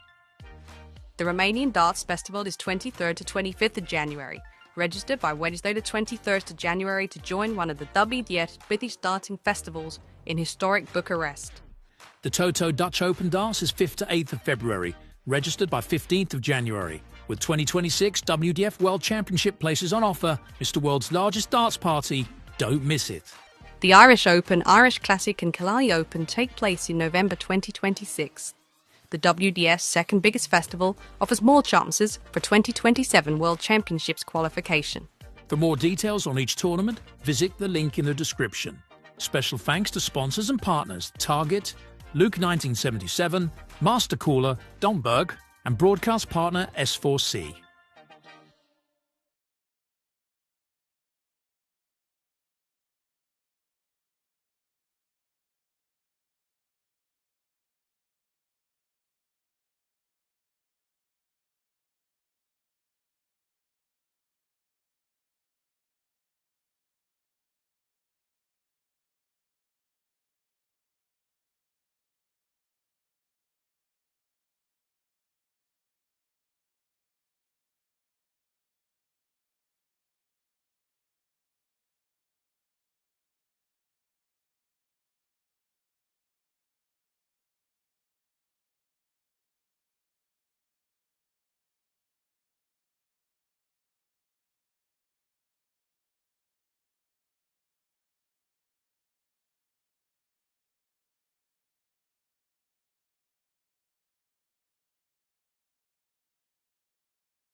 we complete the quarter-final lineup here at the 2025 WDF Lakeside World Championship. And we welcome to the stage, first of all, this year's Toronto Area Open and former Oregon Open semi-finalist. This year's Las Vegas Open finalist, the Stinger, Jeff Springer Jr.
We now welcome to the stage the reigning Irish Classic, Welsh Open and British Open champion, the youngest ever participant in Open Lakeside World Championship history, from Scotland, Wesoaks, Mitchell Lawrie!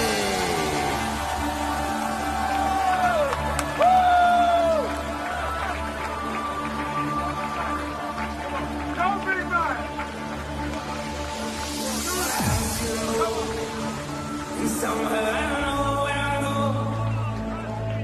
The first feeling of a cold breeze and no one knows. I'm all alone on a stone. Pain and weakness and exposed. So on I go buffalo. Stand on the toe, drink on the hole. I'm on a road, so fires in the ice again. I think I feel it, I again. Oh, going slow.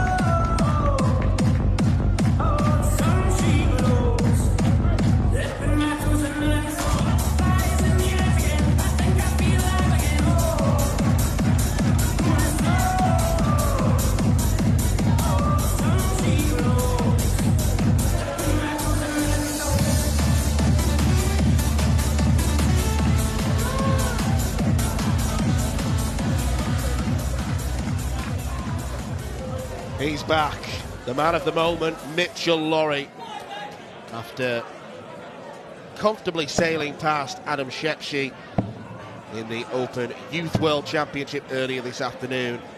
He's back to the senior stuff, taking on Jeff Springer Jr. Wesoaks with the huge talent, the huge ceiling. Because we've seen him play today, we're almost running out of words to describe how talented this lad is. Maybe didn't need to be at full throttle against Schie earlier this afternoon, but he did enough, and it was still impressive enough. He's played 3 times on this stage since Jeff Springer last set foot on it on Sunday. He secured a 3-1 win against Bradley Kirk. He was due to play another Scotsman in round 2 in the form of the 15-seed Andy Davidson, but medical reasons forced him to withdraw from the tournament, and because it had already started, there was no replacement. So Springer will be feeling as fresh as a daisy up there. But against Mitchell Lawrie, for how long, Scott Mitchell? 99. I think your only hope here is that 15-year-old Mitchell Lawrie gets tired from he's put in a good couple of hours practice before his first game today. And now he would have gone away, tried to sort of come down off the high of winning, and then have to come back and build himself up again to get himself in a position to win this game. But when you're 15, you want to throw all day, don't you? I mean, he does. Even heading into the early hours of the morning, he's still in the practice room at the hotel. having a few casual throws, playing practice games. He's just got this insatiable appetite for darts. You have to admire the way that he carries himself and handles himself. Obviously, there's going to be a lot of press attention on him over the next week. He seems a very, very calm presence off the oche.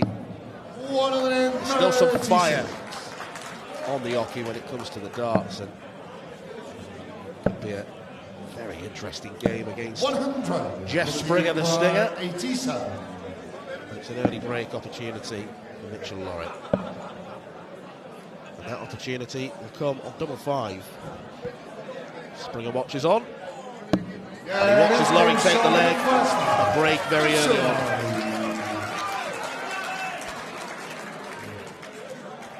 Second target to Mitchell through first. Game.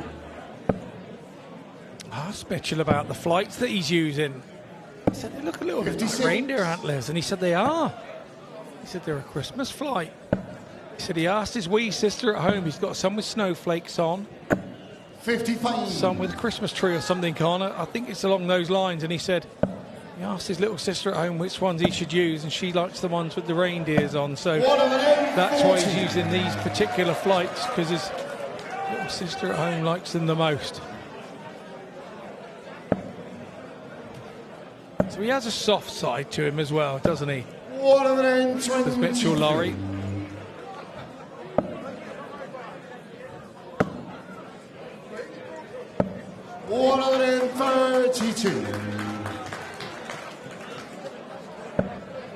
Shouldn't overly discount Jeff Springer. He's had some impressive results this year. Very nearly secured his spot at Lakeside early in the season in Las Vegas, but lost that final to Jeff Smith. And he did enough on the rankings table to get back here for a second straight year, and it's got better for him because he's won a game. Mitchell, you require 115.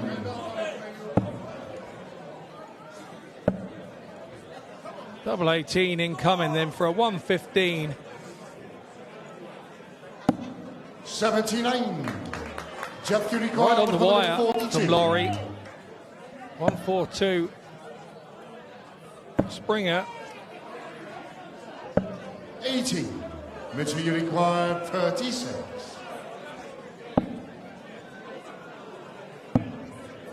Oh, that was wild.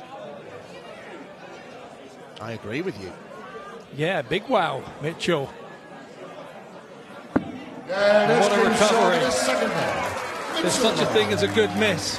The 14 looked to be a good miss there as he takes double 4.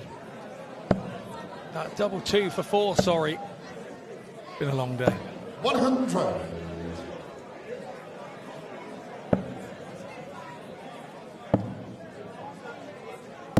$58. Francois Schie in the way of the winner of this. He defeated Matt Clark earlier this afternoon. 59. Tomorrow onwards, it's an extended format round by round. First of 4 sets 100. tomorrow, and there will be breaks between.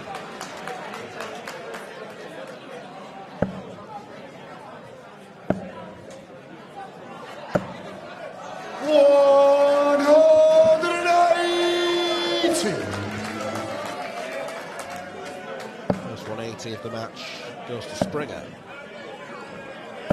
100.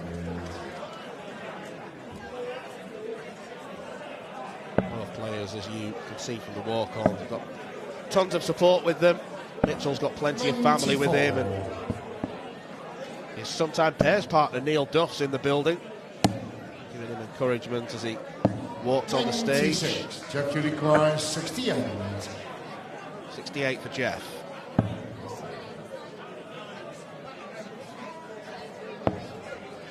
Now double top.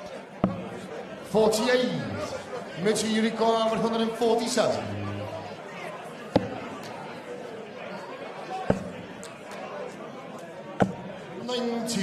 Started well, didn't quite finish that off, so Springer returns for a vital double 10.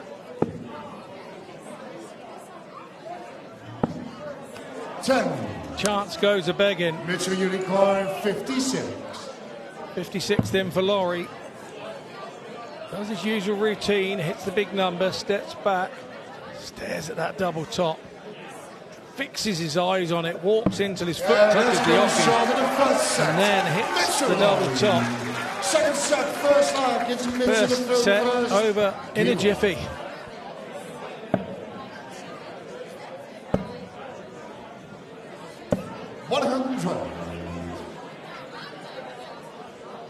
I mean, Jeff didn't play too bad. He missed a few doubles, got 180, but that was over in minutes. 60.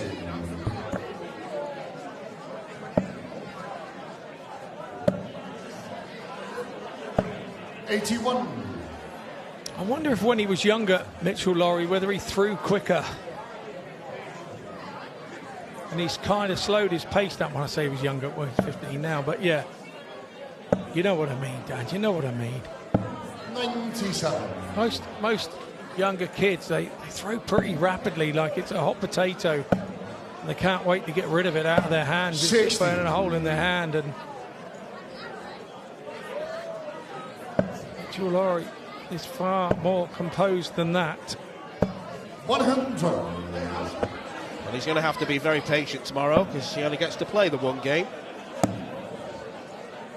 That will be 96. the third one tomorrow evening against Francois Rhian, providing he does enough to beat Jeff Springer Jr. 26. Mitchell Unicorn, 164. It's the traditional route. He'll stay there on the 18s. It's at 92. 92, he will return. Jeff needs something here at double treble visit, really. 94. Picks up one, so leaves himself a shot. Will he return? Another 16 for double top. The step back comes in. Fixation of the eyes on the double top. Walks in, doesn't even look at his feet where he's throwing. In goes the tops again. Mitchell Lawrie, second leg is Jeff to throw first. Keep.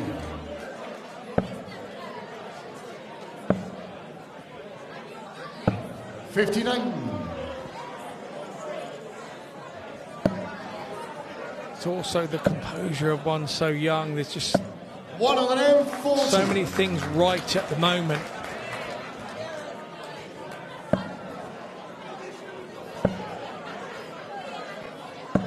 $43.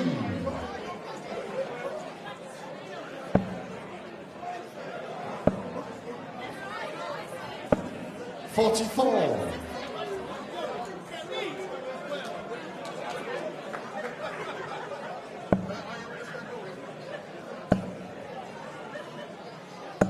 $60.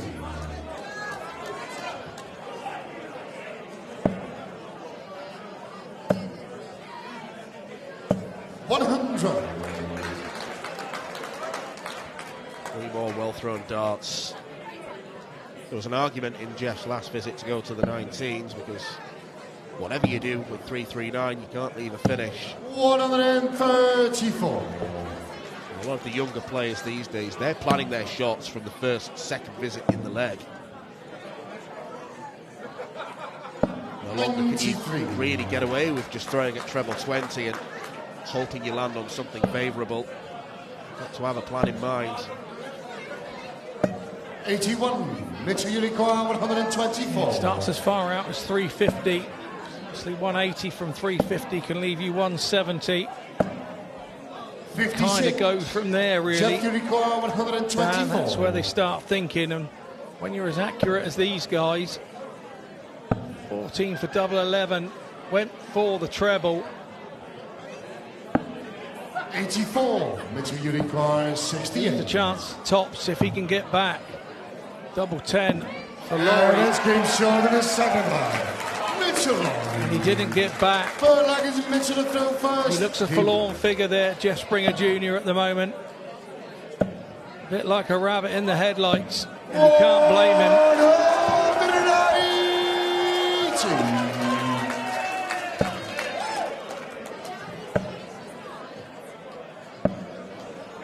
28.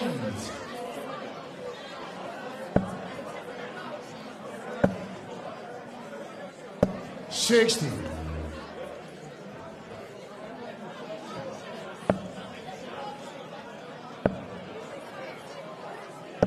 60.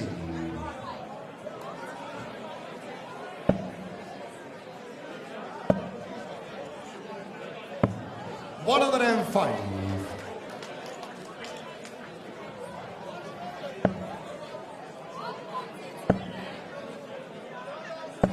100. Mitchell Unicorn 156. 156 for Mitchell here. 84. Let's bring it back on 3, 1, 3, and Mitchell Lawrie 76. Mitchell close in on this 72. 72. Go into a 2-set lead. This time doesn't step back. 52. And misses. Do we read anything into that, Dan? You think he'll step back next time? 59. Well, he's had to step back now because he's Mitchell obviously... Unicorn 20. And as game shown in the second set, Mitchell Lawrie. Well, this is far too comfortable for Mitchell Lawrie. Not playing his A game, but Jeff Springer Jr., some of the darts are quite erratic. That's a good start to the third set. There are obvious gears 100 within this frighteningly talented 15-year-old. Donning the lime green today. He was all in blue for his first round match against Toyoma Maruyama. Emulating Michael van Gerwen with the colour scheme.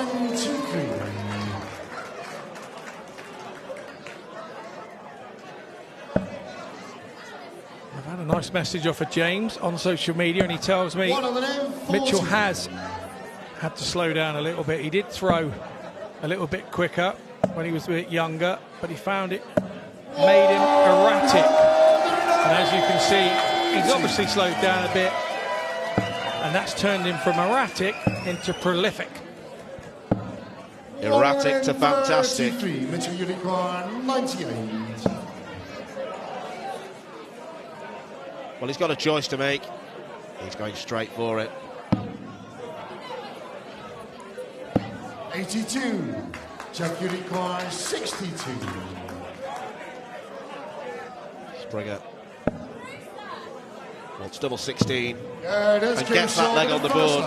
Jeff Springer Jr. Fair play to Jeff Springer Jr. Throwing first. Not let his head drop. He's playing some decent enough stuff. 58.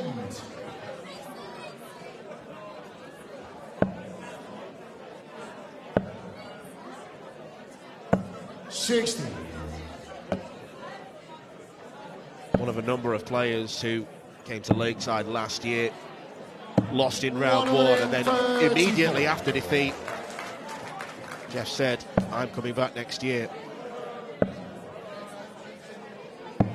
59. Yeah, Mitchell starting downstairs here. Looking for two trebles 59. up top. Didn't happen, but kind of went the right way. You've got to be doing the right things in the right moments, haven't you? And 77. Still, for an old timer like me, I feel like you're chucking a 19 down there, you know. But you have to get it in your mindset that it's the right way to go, and then you start hitting those double trebles after you've hit the single 19. I see it a lot. Mitchell Unicorn 150. And it is the right way from that distance. There's no two ways about it. It's a deflection there. Perhaps those reindeer antlers got caught together on his flight. Maybe a deflection into the 5. Is that what they call locking horns?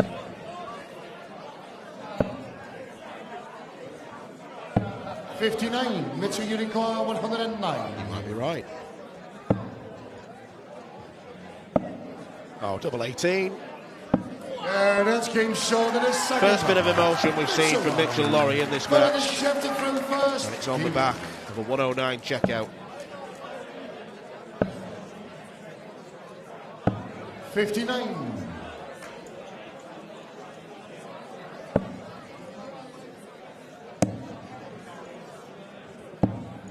58.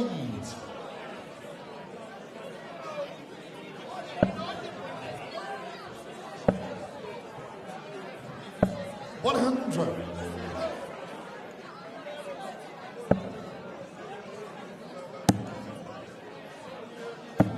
134.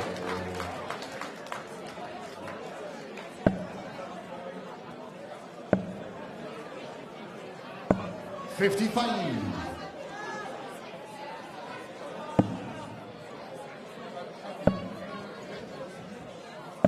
139.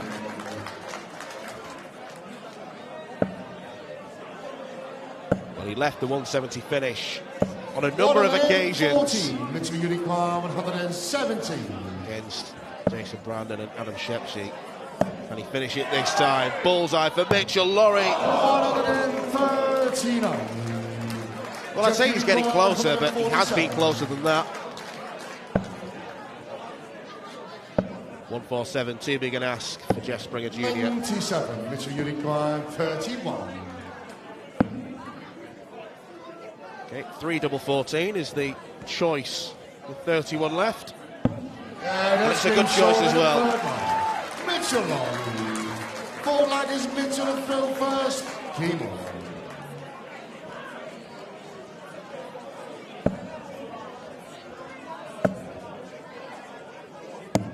97.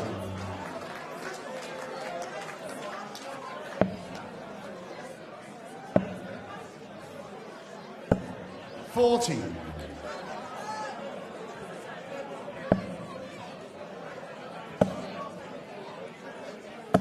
60.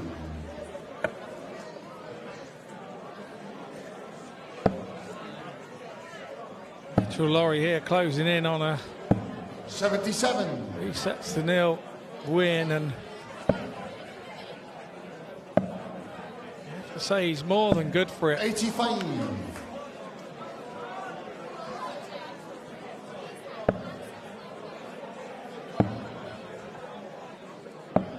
57. Well, he's on the brink of securing his spot in the quarterfinals. And Francois Schie would provide a different challenge. 71. He's a slower player than Springer. Can be a spiky presence up on stage as well, but 45. I think Mitchell Lawrie has got all the tools at his disposal.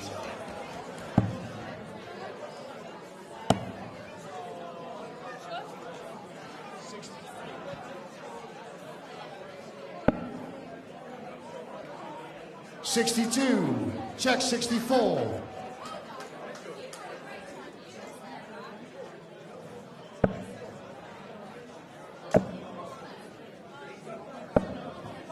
58, Mitchell Unicorn, 24. So for a quarter-final spot, it inevitably is struck by Mitchell Lawrie, who might be striking gold on the Lakeside stage this week. That's 2 wins for Thursday. Not a bad day's work. Through to the semi-finals in the Open Youth and through to the quarter-finals in the Open World Championship. Another great display, a 93 average and a 3-0 winning set over Ladies and Jeff gentlemen, Springer. first of all, please show your appreciation to Jeff Springer Jr.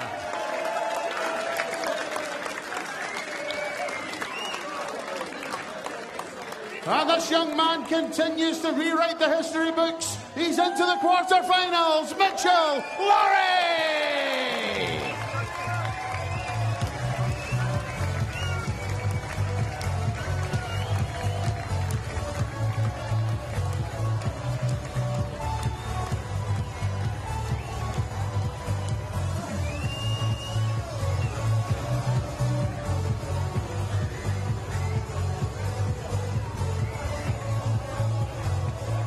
Well, ladies and gentlemen, that does conclude our evening session here at the Lakeside. Have you all had a good evening?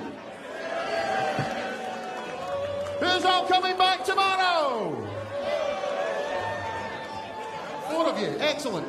Well, ladies and gentlemen, it's been an absolute pleasure having your company here at the Lakeside Country Club this evening. We look forward to seeing you next time. Everyone coming back tomorrow, we will see you bright and early for a 12 o'clock start. Thank you very much, ladies and gentlemen. We'll see you soon. Thank you and good night. Well, Jeff Springer Jr. knew this was going to be a huge challenge. The American, 4 days after beating Bradley Kirk on Sunday, he got a bye through to the last 16. But Mitchell Lawrie, despite playing his second game of the day, was feeling fresh indeed. And he produced another hugely convincing Lakeside performance, displaying his talents.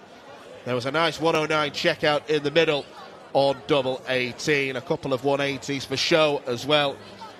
Jeff Springer Jr. didn't leave empty-handed. He managed to win a leg on double 16. But that double 12 sees Mitchell Lawrie through to face Francois Schie in the quarterfinals. The world is his oyster, and he'll be hoping to become the youngest ever world champion by the end of the week. Let's hear his thoughts now. He's talking for the second time today with Shownet.